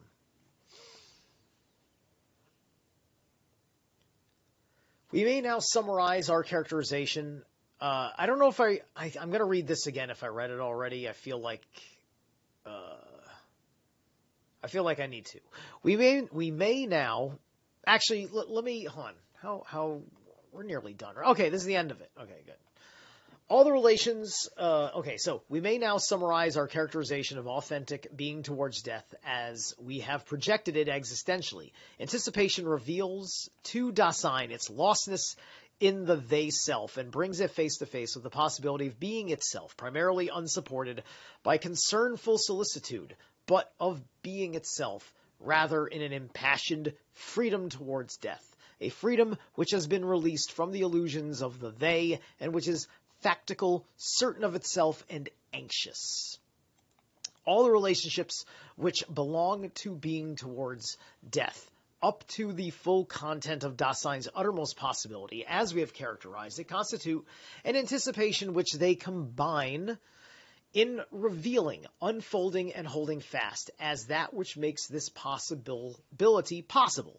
The existential projection of which anticipation has been delimited has made visible the ontological possibility of an existential being towards death, which is authentic. Therewith, however, the possibility of Dasein having an authentic potentiality for being a whole emerges, but only as an ontological possibility. In our existential projection of anticipation, we have, of course, clung to those structures of Dasein which we have arrived at early, and we have, as it were, let Dasein itself project itself upon this possibility without holding up to Dasein as an ideal of existence with any special content or forcing any such ideal upon it from outside. Nevertheless, this existentially possible being towards death remains, from the existential point of view, a fantastical exaction. The fact that an authentic potentiality for being a whole is ontologically possible for Dasein signifies nothing so long as corresponding ontical potentiality for being has not been...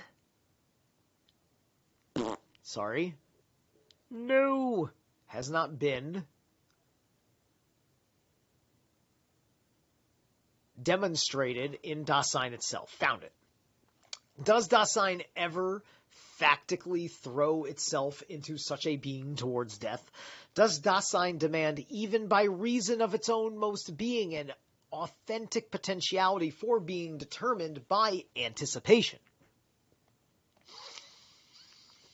Before answering these questions, we must investigate whether to any extent and in any way Dasein gives testimony from its own most potentiality for being as to a possible authenticity of its existence, so that it not only makes known that in an existential manner such authenticity is possible, but demands this of itself. The question of Dasein's authentic being a whole and of its existential constitution still hangs in midair. It can be put on a phenomenal basis which will stand the test only if it can cling to a possible authenticity of its being, which is attested by Dasein itself. If we succeed in uncovering that attestation phenomenologically together with what it attests, then the problem will arise anew as to whether the anticipation of Zum, death, which we have hitherto projected only in its ontological possibility, has an essential connection with that authentic potentiality for being which has been attested. Whew, how he does that, wrapped up so methodically without needing much, he doesn't go and appeal to any references at all, right? He only uses proper syntax, sentence structure, and really hits every angle, basically, right? Because you're hitting every angle of a word like death. You're hitting every angle of a word like outstripped, right? And so you're taking those words and you're passing them under a lens, so that way you have a full comprehension of it, which is kind of an objectivist way to the language, to this very subjective subject matter of Dasein. And then by the end of it, he makes his point of here is the meaning of outstripped. Here is the meaning of death. Here is the meaning of existence, etc., right? And it seems logical, it seems rational. Let me get a sense of how long 54 is, because I like to do at least 2, and it's 9:30 and it's a work night. All right, it's pretty short. How long's 55? 55 is also short. Maybe I'll do 2. Maybe. All right, so we'll go a little bit into Section 2, Dasein's attestation of an authentic potentiality for being and resoluteness. We shall be right back.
Okay, guys, here we go.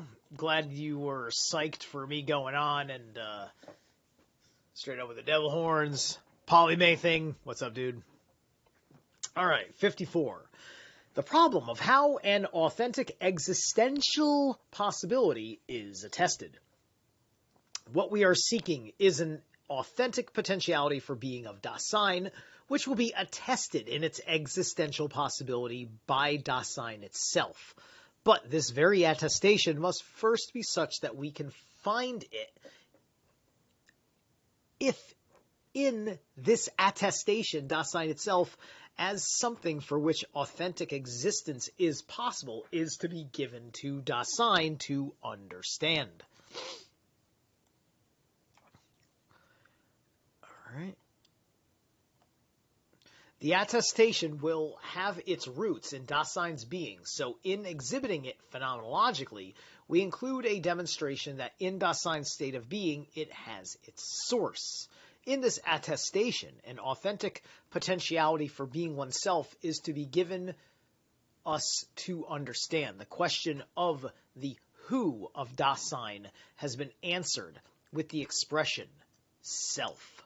Dasein's selfhood has been defined formally as a way of existing and therefore not as an entity present at hand.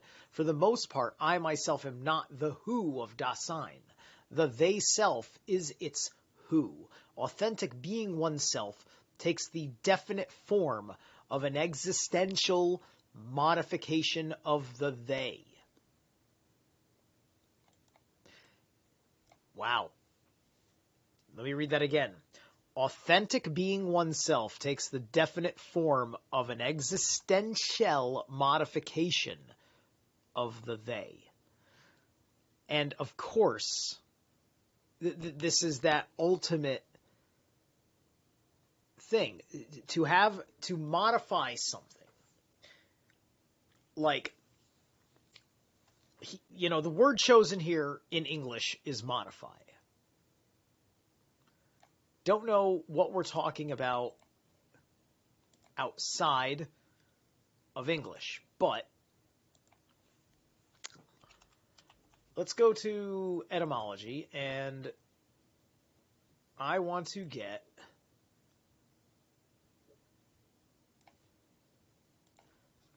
let's get primordial. I'm going to take the word mod, and mod is a noun. Tidy, sophisticated, teen, usually contrasted with rocker. 1960, okay, that's slang noun, okay.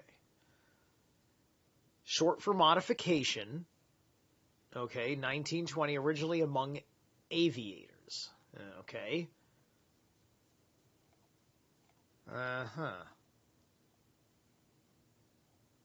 All right. Why do I feel like Etym Online is lying to me? Why do I feel like there's way more to mod? Right? Modification, we got modern, right? We got mode, mood, mid.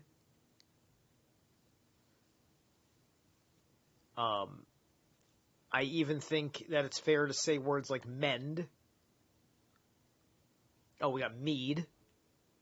Very interesting, the MD, right? This is a big deal because this is about a big aspect of natural law is free will, right?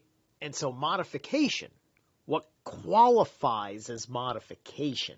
Because this gets into the push-pull of people saying your way is incorrect. And I'm saying, no, I insist my way is correct. I insist on taking my shirt off for live streams. I insist that this is the way that I like to do it, and I want my stream to continue to exist nipples out. Okay? There's your prime example. Look at me. Look at me in my prime exampling. Aren't I fancy? All right, where's my book? There's my book. All right, Edam Online. When Edam Online fails me, or sometimes just because I want to be thorough, I pull out the big gun. Mr. Shipley. Can Mr. Shipley solve my problems? So let's see. I'll go do mod. Come on. I'm faster than this. Okay.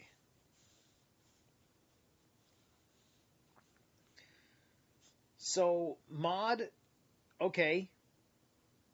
Model, or modal, mode, it's all med. Med! Oh, med. You know, like medicine, or Medusa, or the Medes, or the Medicis. Oh, we can go on. Let's get the, now for those of you who don't know, this is a discursive dictionary of Indo-European roots. I'm sure it'll go to the Greek and tell us about, the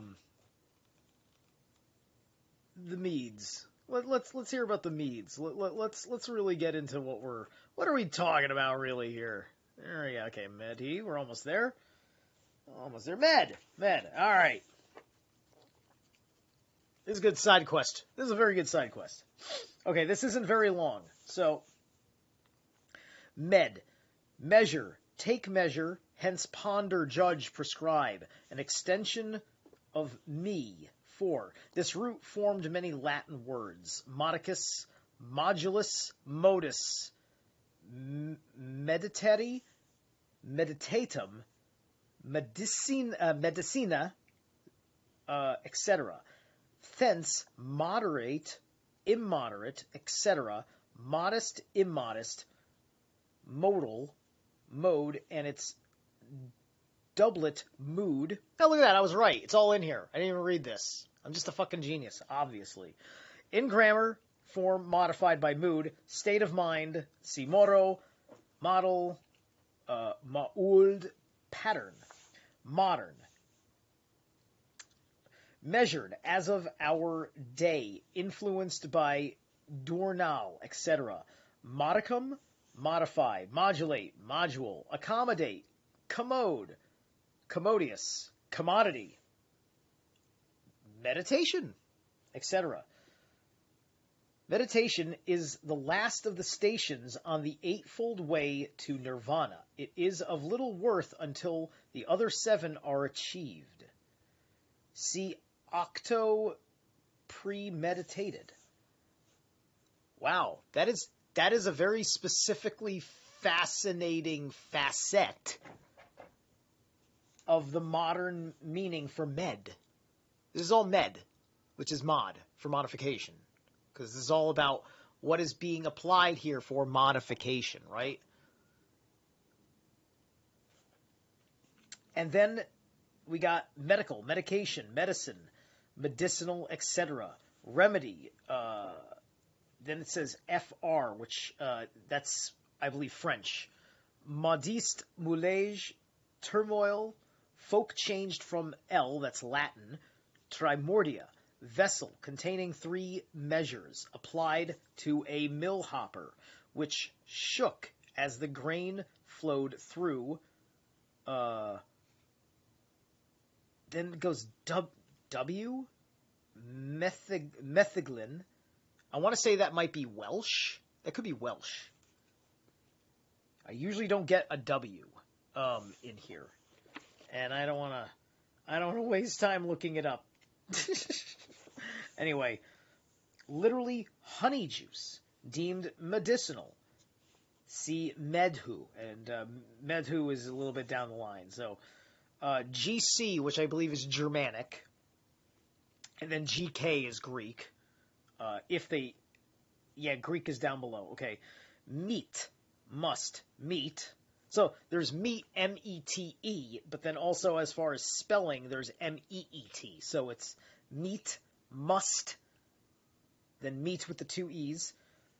Fit, help meet, a misreading of the Bible, Genesis 2:18. Huh, oh, what is this? It is not good that the man should be alone. I will make him and help meet for him, modified to helpmate. Wait a minute. Okay, hold on. That's fascinating. That might have to be a whole other video. But anyway, Genesis 2:18. It is.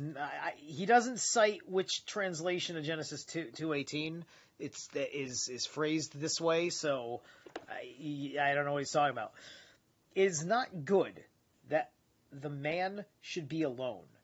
I will make him an help meet for him, modified to helpmate. So it was just, so in English it translated originally to meet, and that was a more proper translation from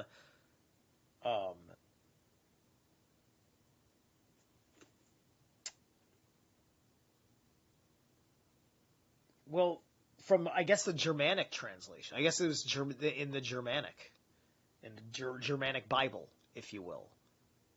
Interesting. Isn't that fucking interesting? Okay, so I'm not going to go into Medhu because we need to get back to this.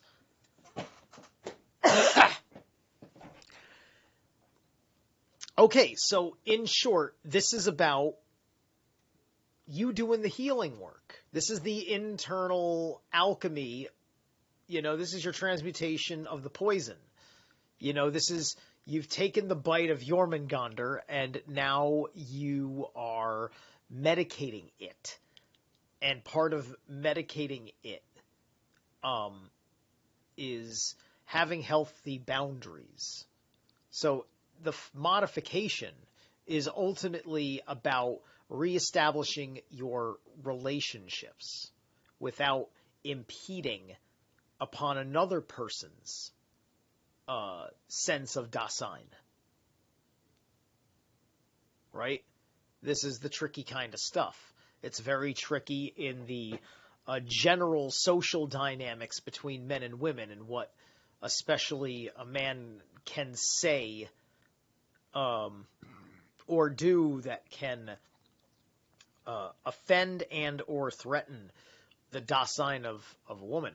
Right? I've noticed this as a thing. It's an interesting thing that happens.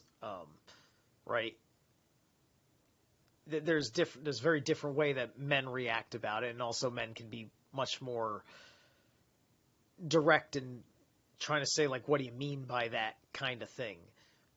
Where I think that sometimes a lot of women think they know what you meant when they said that. They don't think to ask, what do you mean? Like, I get that happens way more. At least that's been my experience. Like, so, hey, listen, if it's a sexist comment, maybe it's just I'm having a hard lesson to learn with the ladies, right? Could just be that. And I'm okay with that. So anyway, with Dasein's lostness in the they, that factical potentiality for being which is closest to it, the tasks, rules, and standards, the urgency and extent of concernful and solicitous being in the world has already been decided upon. The they has already kept Dasein from taking hold of these possibilities of being. The they even hides the manner in which it has tacitly relieved Dasein of the burden of explicitly choosing these possibilities. It remains indefinite who has really done the choosing. So Dasein makes no choices, gets carried along by the nobody, and thus ensnares itself in inauthenticity. Aha, you see, that very, very important. Like, this is part of my, my struggle, my irritation, because my authenticity,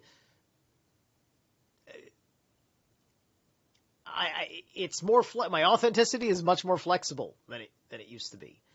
I would always be shocked when my authenticity was being challenged, right? It's a very odd and shocking situation, because somebody else's understanding of what you need to do, say, or wear, or whatever, and like somebody's just saying, like, no, time, now is a time and a place where I dictate you, right? That's part of, like, this is just like, that's facts of being somebody's employee, right? Is and if being an employee today means that you are a thrall in the hierarchy of things,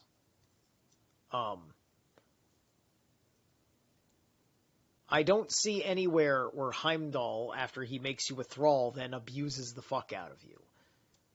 It just means you're of a lower class, and there's a relationship to your ability to produce and your purpose here, and so on and so forth, right? And then that gets spun around as some sort of thing about slavery, because slaves may have been not even on the list. Like, I'm sure they had, like, they had people that worked for people, right? And then you had people that were, like, doing on their own, but they weren't royalty. Those are the Carls. And then the Jarls. The kings. Anyway, kings, royalty. I mean, that's all fairly self-explanatory, but everything has to be framed in the belief system that the horrible things that we don't want society to be will come back if we live in any way, shape, or form in the ways that they lived back then, and those things were there then. And then we argue that they weren't there because we want to live back then.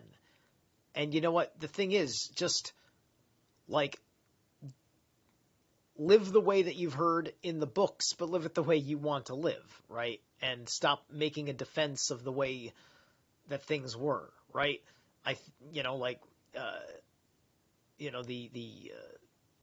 Even as a guy who's most in love with the Bronze Age of the Germanic and Norse people, I'm completely transcendent of that, and I think people that are completely lockstep of, like, it's got to be the way, right? It's like, okay, here we go, fundamentalist pagans. But hey, that's all right. There were fundamentalist pagans throughout all of, at least, the last eon. The last reset of continuity. You can look back at what didn't fall through the cracks of history and say, yeah, well, fundamentalists existed here, fundamentalists existed there, right? It's going to happen. On some of my beliefs, I'm sure I'm on a, quote, fundamentalist scale.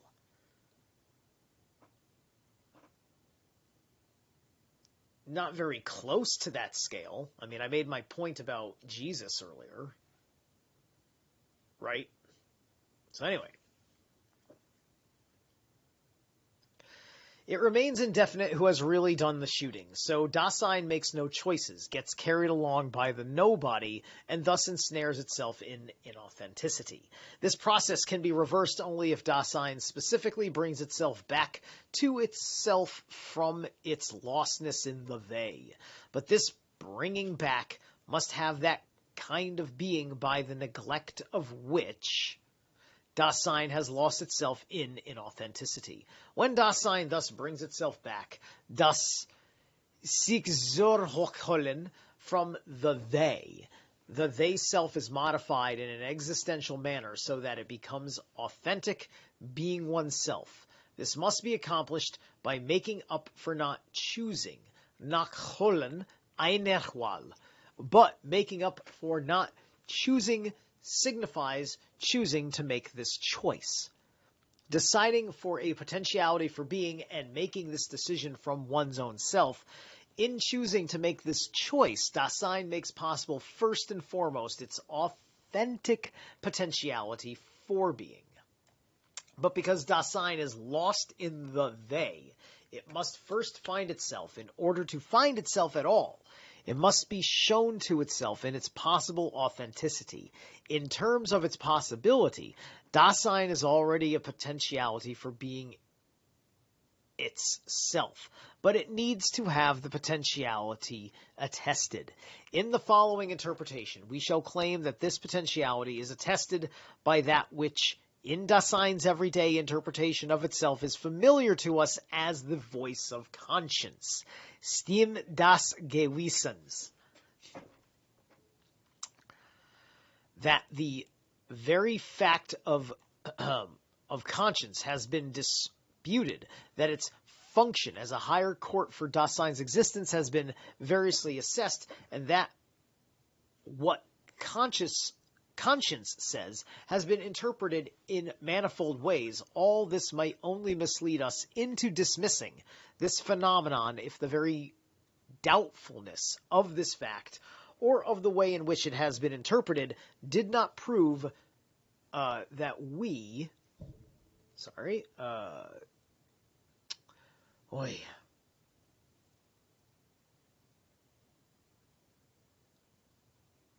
Wow, I got completely thrown off track. Okay, so that the very fact of conscience has been disputed, that its function as a higher court for Dasein's existence has been variously assessed, and that what conscience says has been interpreted in manifold ways. All this might only mislead us into dismissing this phenomenon if the very doubtfulness of the fact or of the way in which it has been interpreted did not prove that here a primordial phenomenon of Dasein lies before us. Hold on a moment. Save that there. When I got lost over here, there seemed to be a point that I really wanted to drag on to, but everything, I don't know how my mind got off track.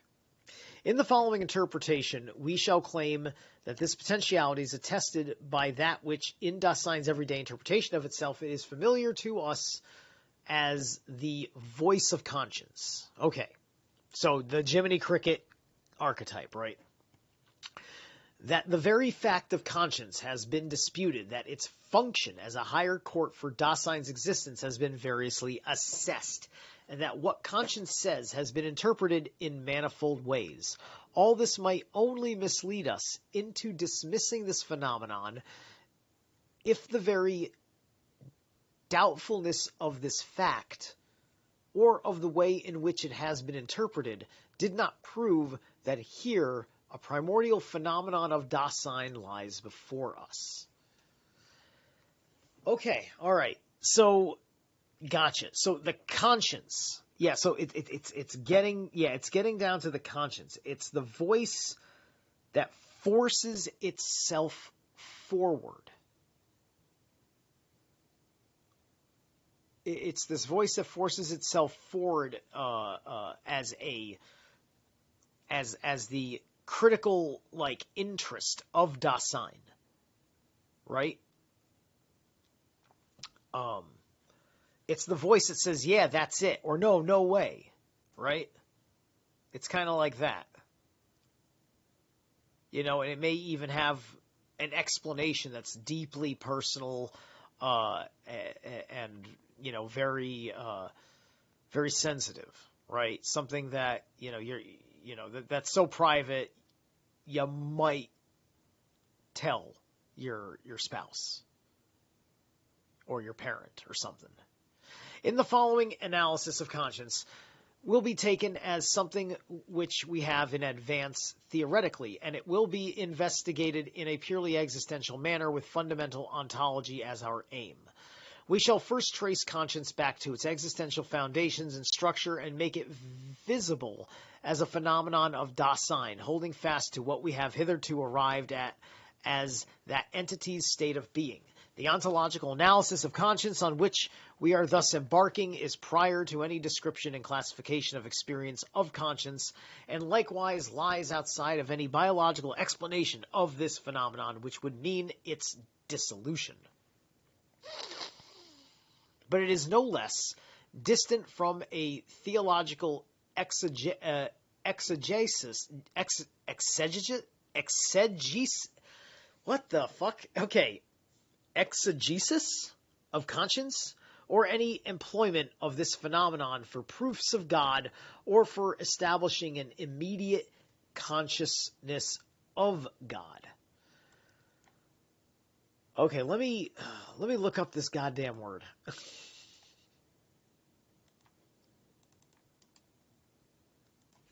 Exegesis. Exegesis 1610s. Explanatory note from Greek exegesis. Explanation, interpretation, from exegesthai. Explain, interpret, from ex, out.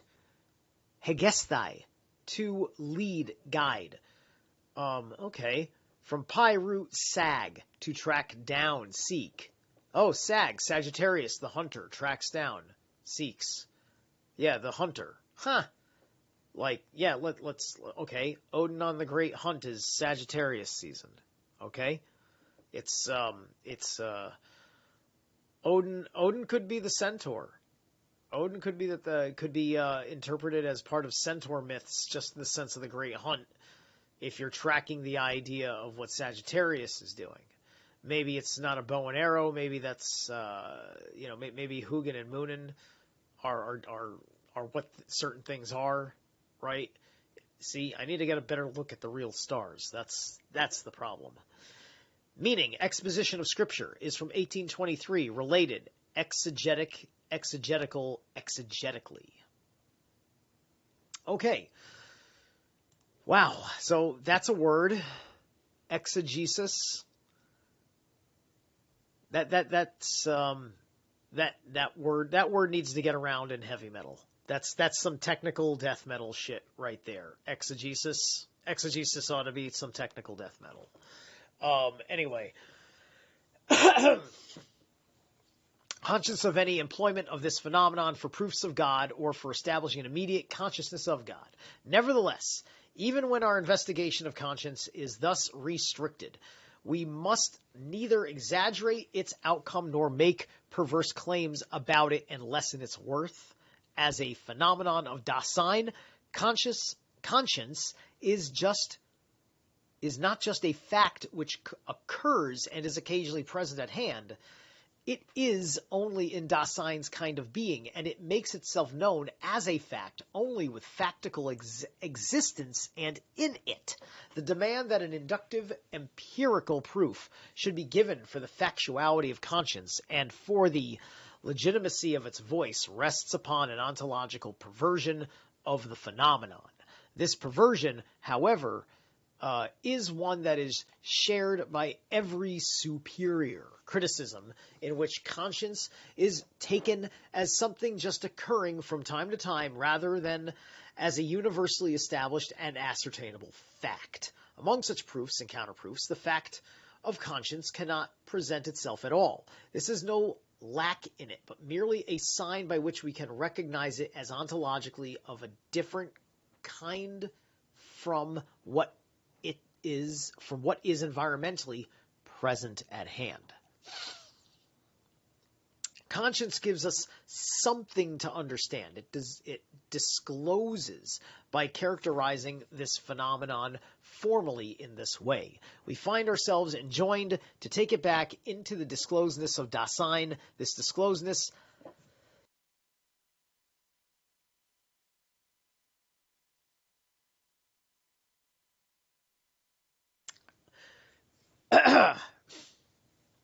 into the disclosedness of Dasein. This disclosedness, as a basic state of that entity, which we ourselves are, is constituted by state of mind, understanding, falling, and discourse. If we analyze conscience more penetratingly, it is revealed as a call, ruf. Calling is a mode of discourse. The call of conscience has the character of an appeal to Dasein by calling it to its own most potentiality for being itself, and this is done by way of summoning it to its own most being guilty. Ooh, I have something to say about that, but he ended it on a sour word. Let me see here. Oh boy. Der Gewissenruf hat den Charakter des Anrufs des Daseins auf sein eigenstes Selbstsein kann und das in der Weise des Aufrufs zum eigensten schuldig sein. Our translation of Anruf as appeal and of Aufruf as summoning conceals the etymological connection of these expressions with ruf, which we here translates as call, a word which we have already used in translating expressions such as nennen, heißen, and a number of others. The verb anrufen, or appeal, means literally to call to. Einem auf etwas anrufen means to call to someone and call him to something. Similarly, aufrufen, summon, means to call up. Einen zu etwas aufrufen means to call someone up to something which he is to do, in the sense of challenging him or calling him to a higher level of performance. Now we're talking about your purpose. This is about purpose. All you astropsychologists out there know what this is. This is the North Node, and in Vedic astrology in particular as your Rahu. This is one of your wolves. This is your greedy wolf. This is Gedi. This existential interpretation is necessary, a far cry from everyday ontical common sense. Though it sets forth the ontological foundation of what the ordinary way of interpreting conscience has always understood within certain limits and has conceptualized as a theory of conscience, accordingly our existential interpretation needs to be confirmed by a critique of the way in which conscience is ordinarily interpreted. When this phenomenon has been exhibited, we can bring out the extent to which it attests an authentic potentiality for being of Dasein. To the call of conscience, there corresponds a possible hearing. Our understanding of the appeal unveils itself as our wanting to have a conscience. Gewesen haben wollen. But in this phenomenon lies that existential choosing which we seek, the choosing to choose a kind of being oneself, which, in accordance with its existential structure, we call resoluteness. Das Gesuch existentiell Wählen der Qual eins Selbstseins, das wir seine existentiellen Struktur ansprechend die Entschlossenheiten nennen. While our version preserves the grammatical ambiguity of the German, it seems clear from 298 that the antecedent of the second relative clause in Selbstsein, a kind of being oneself, not wählen or choosing. Okay. So it's a kind. So resoluteness in regards of being oneself is what they're saying here. All right, what we got going on? Hey, violence. What's good?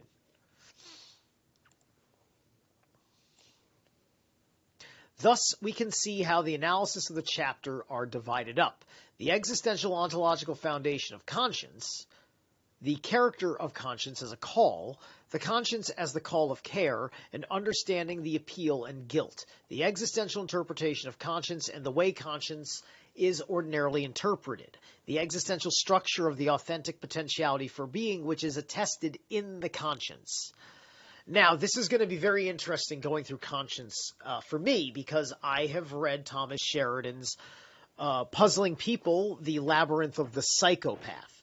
And Thomas goes through the deep psychological analysis of where you get, how you kind of pin a psychopath, which is stressed in the most serious of terms because it is not to be construed for witch hunting because it's too personal.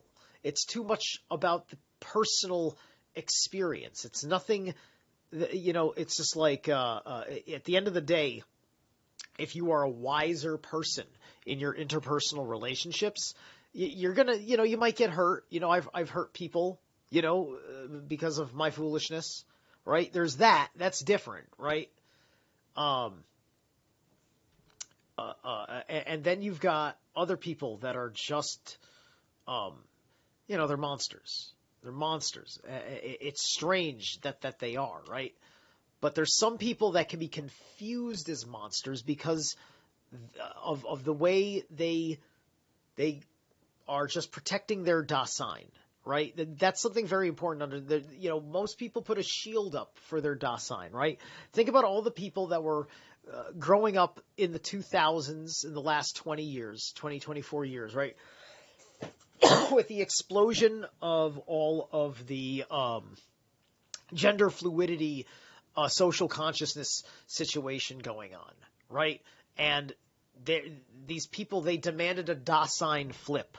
They demanded that the world that they were living in their imagination now become manifest. I am an adult. I have agency. I want my world that I was living in 5 minutes ago to now be everybody's world, right?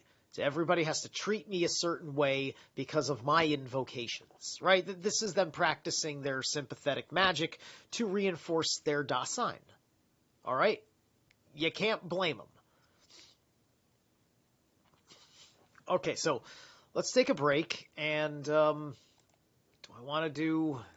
Wait, are we taking a break or am I ending the show? Let me ask myself this. This is 1, 2... It's like 2 pages. It's basically 2 pages. All right, we're doing it. We're doing it!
Okay. There we go. We've been listening to Wolves of Perdition, the Ultraviolence album. So yeah, there you go. 55, the existential ontological foundations of conscience. In the phenomenon of conscience, we find, without further differentiation, that in some way it gives us something to understand. Our analysis of it takes its departure from this finding. Conscience discloses and thus belongs within the range of those existential phenomenon which constitute the being of the there as disclosedness. We have analyzed the most universal structure of state of mind, understanding discourse and falling. If we now bring conscience into this phenomenal context, this is not a matter of applying these structures schematically to a special case of Dasein's disclosure. On the contrary, our interpretation of conscience not only will carry further our earlier analysis of the disclosedness of the there, but it will also grasp it more primordially with regard to Dasein's authentic being. Through disclosedness, that entity which we call Dasein is in the possibility of being its there. With its world, it is there for itself, and indeed proximally and for the most part in such a way that it has disclosed to itself its potentiality for being in terms of the world of its concern. Dasein exists as a potentiality for being which has, in each case, already abandoned itself to definite possibilities. And it has abandoned itself to these possibilities because... It is an entity which has been thrown, and an entity whose thrownness gets disclosed more or less plainly and impressively by its having to mood. Okay. To any state of mind or mood, understanding belongs equiprimordially. In this way, Dasein knows what it is capable of. Worin es mit ihm selbst ist, inasmuch as it has either projected itself upon possibilities of its own, or has been so absorbed in the they that it has let possibilities be presented to it by the way in which the they has publicly interpreted things. The presenting of these possibilities, however, is made possible existentially through the fact that Dasein, as a being with which understands, can listen to others. Losing itself in the publicness and the idle talk of the they, it fails to hear Überhort, its own self, in listening to the they self. If Dasein is to be able to get brought back from this lostness of failing to hear itself, and if this is to be done through itself, then it must first be able to find itself. To find itself as something which has failed to hear itself, and which fails to hear in that it listens away to the they. Right. In other words, your thoughts are more... You're more having the thoughts that are the median agreeability of everyone else's thoughts. To the point where you won't even share a thought until you've become certain that that thought will be accepted by the they of the existential Dasein. This listening away must get broken off, in other words. The possibility of another kind of hearing which will interpret it must be given by Dasein itself.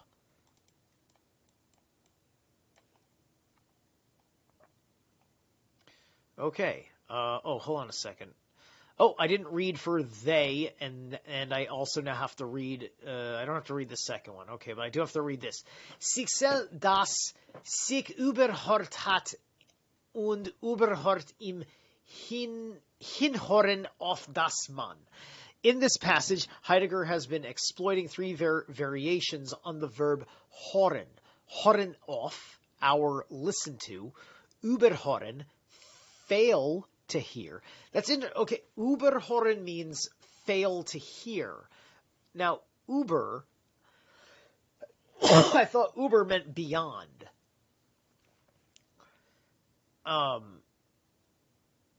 So that would mean überhören. Wouldn't that mean beyond hearing? Like violence. You're here. Talk to me. What's going on with überhören? What is überhören really? And please comment on this entire section, okay? And hinhören, listen away. The verb überhören has two quite distinct uses. It may mean the hearing which a teacher does when he hears a pupil recite his lesson, but it may also mean to fail to hear, even to ignore what one hears. This is the meaning which Heidegger seems to have uppermost in mind, but perhaps he is also suggesting that when one is lost in the they, one hears one's own self only in the manner of a perfunctory teacher who hears a recitation without really listening to it. In ordinary German, the verb hinhören means hardly more than to listen, but Heidegger is emphasizing the prefix him, which suggests that one is then to listen. But Heidegger is emphasizing the prefix hin, which suggests that one is listening to something other than oneself, listening away. Okay, listening away. That's the über is the away, the beyond. That makes sense to me now. In this case, listening to the they on other verbs of hearing and listening. See section 34, especially da da da da da. Okay.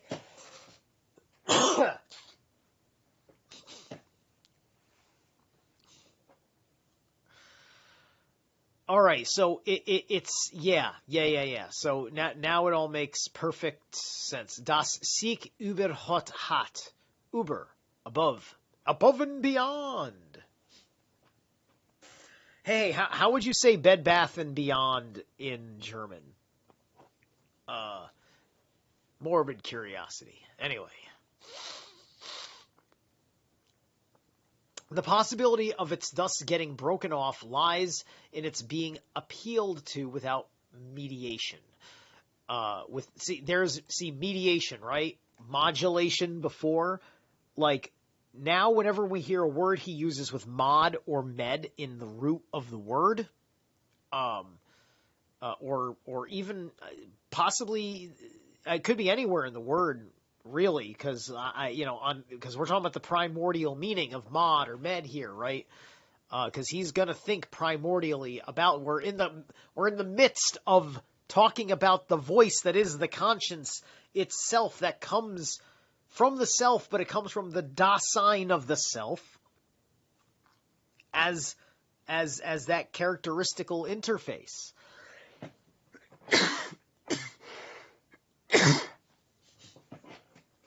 So the mediation is like the modulation of the they. It's going to be the same subtlety, right?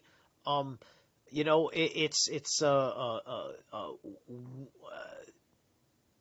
the thing that's amazing about women is how they can teach a man subtlety, grace, certain times patience, right? Those are much more womanly qualities. Plenty of men have those qualities, but it seems like most of that is pretty natural for most ladies.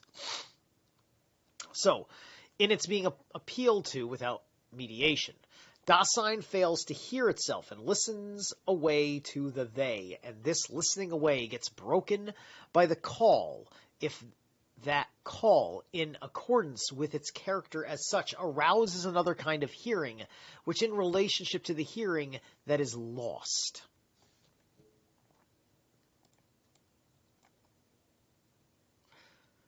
Zum verloren Hören, one might suspect that the lost hearing is the hearing which one loses by failing to hear, but Heidegger may mean rather the kind of hearing one does when one is lost in the they. Überhören of one's own self and hinhören to the they. Okay. Oh, that's great. All right. My esophagus will make it. Come on, esophagus. You just need some lube.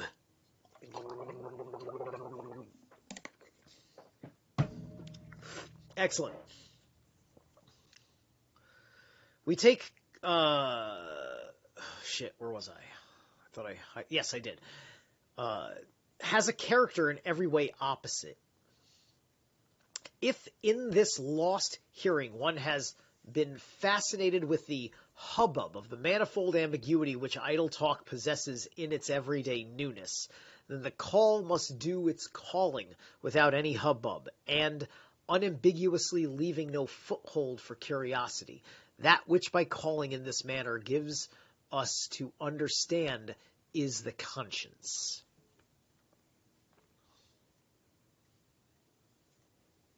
Is he punning? Deep listening? Okay. We take calling as a mode of discourse. Discourse articulates intelligibility. Characterizing conscience as a call is not just giving a picture like the Kantian representation of the conscience as a court of justice. Vocal utterance, however, is not essential for discourse, and therefore not for the call either. This must not be overlooked. Discourse is already presupposed in any expressing of proclaiming, or ausrufen. If the everyday interpretation knows a voice of conscience, then one is not so much thinking of an utterance, for this is something which factically one never comes across. The voice is taken rather as a giving to understand, and the tendency to disclose which belongs to the call lies the momentum of a push, of an abrupt arousal. The call is from afar. Unto afar it reaches him who wants to be brought back. But by this characterization of the conscience, we have only traced the phenomenal horizon for analyzing its existential structure. We are not comparing this phenomenon with a call. We are understanding it as a kind of discourse in terms of the disclosedness that is constitutive for Dasein. In considering this, we have from the beginning avoided the first route which offers itself for an interpretation of conscience, that of tracing it back to some physical faculty, such as understanding, will, or feeling, or of explaining it as some sort of mixture of these. When one is confronted with such a phenomenon as conscience, one is struck by the anthropological inadequacy of a free-floating framework of physical faculties or personal actions, all duly classified. Woo! Okay, now I gotta stop because I don't want to lose too much fucking sleep tonight. Punning between gearing, but not listening, and total awareness. Interesting. Yes. Verloren. Right. Man, oh man. There we go.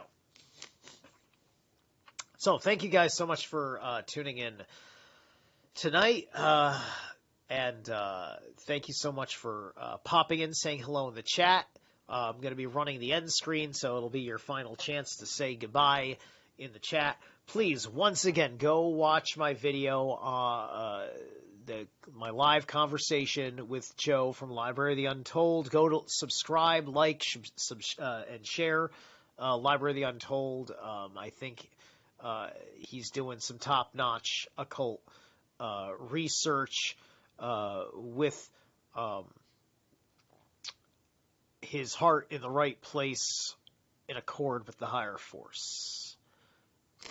So, when was this printed? Let me double check. I think I mentioned it in episode 1, Violence. But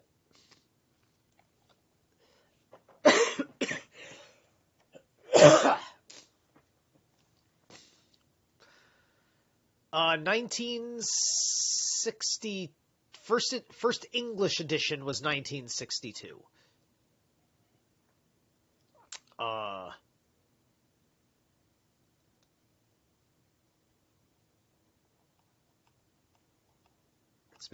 It's been wow. It's been done a lot of. They've done this a lot of times over. Uh,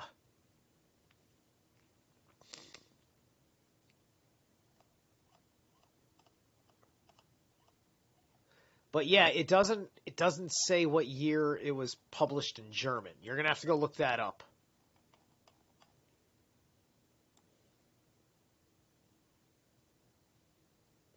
All right. The software will save my place, so I need to get back down. Okay, there's 70. I'm way too far down. All right, I can do this off air. All right, I will catch you guys later.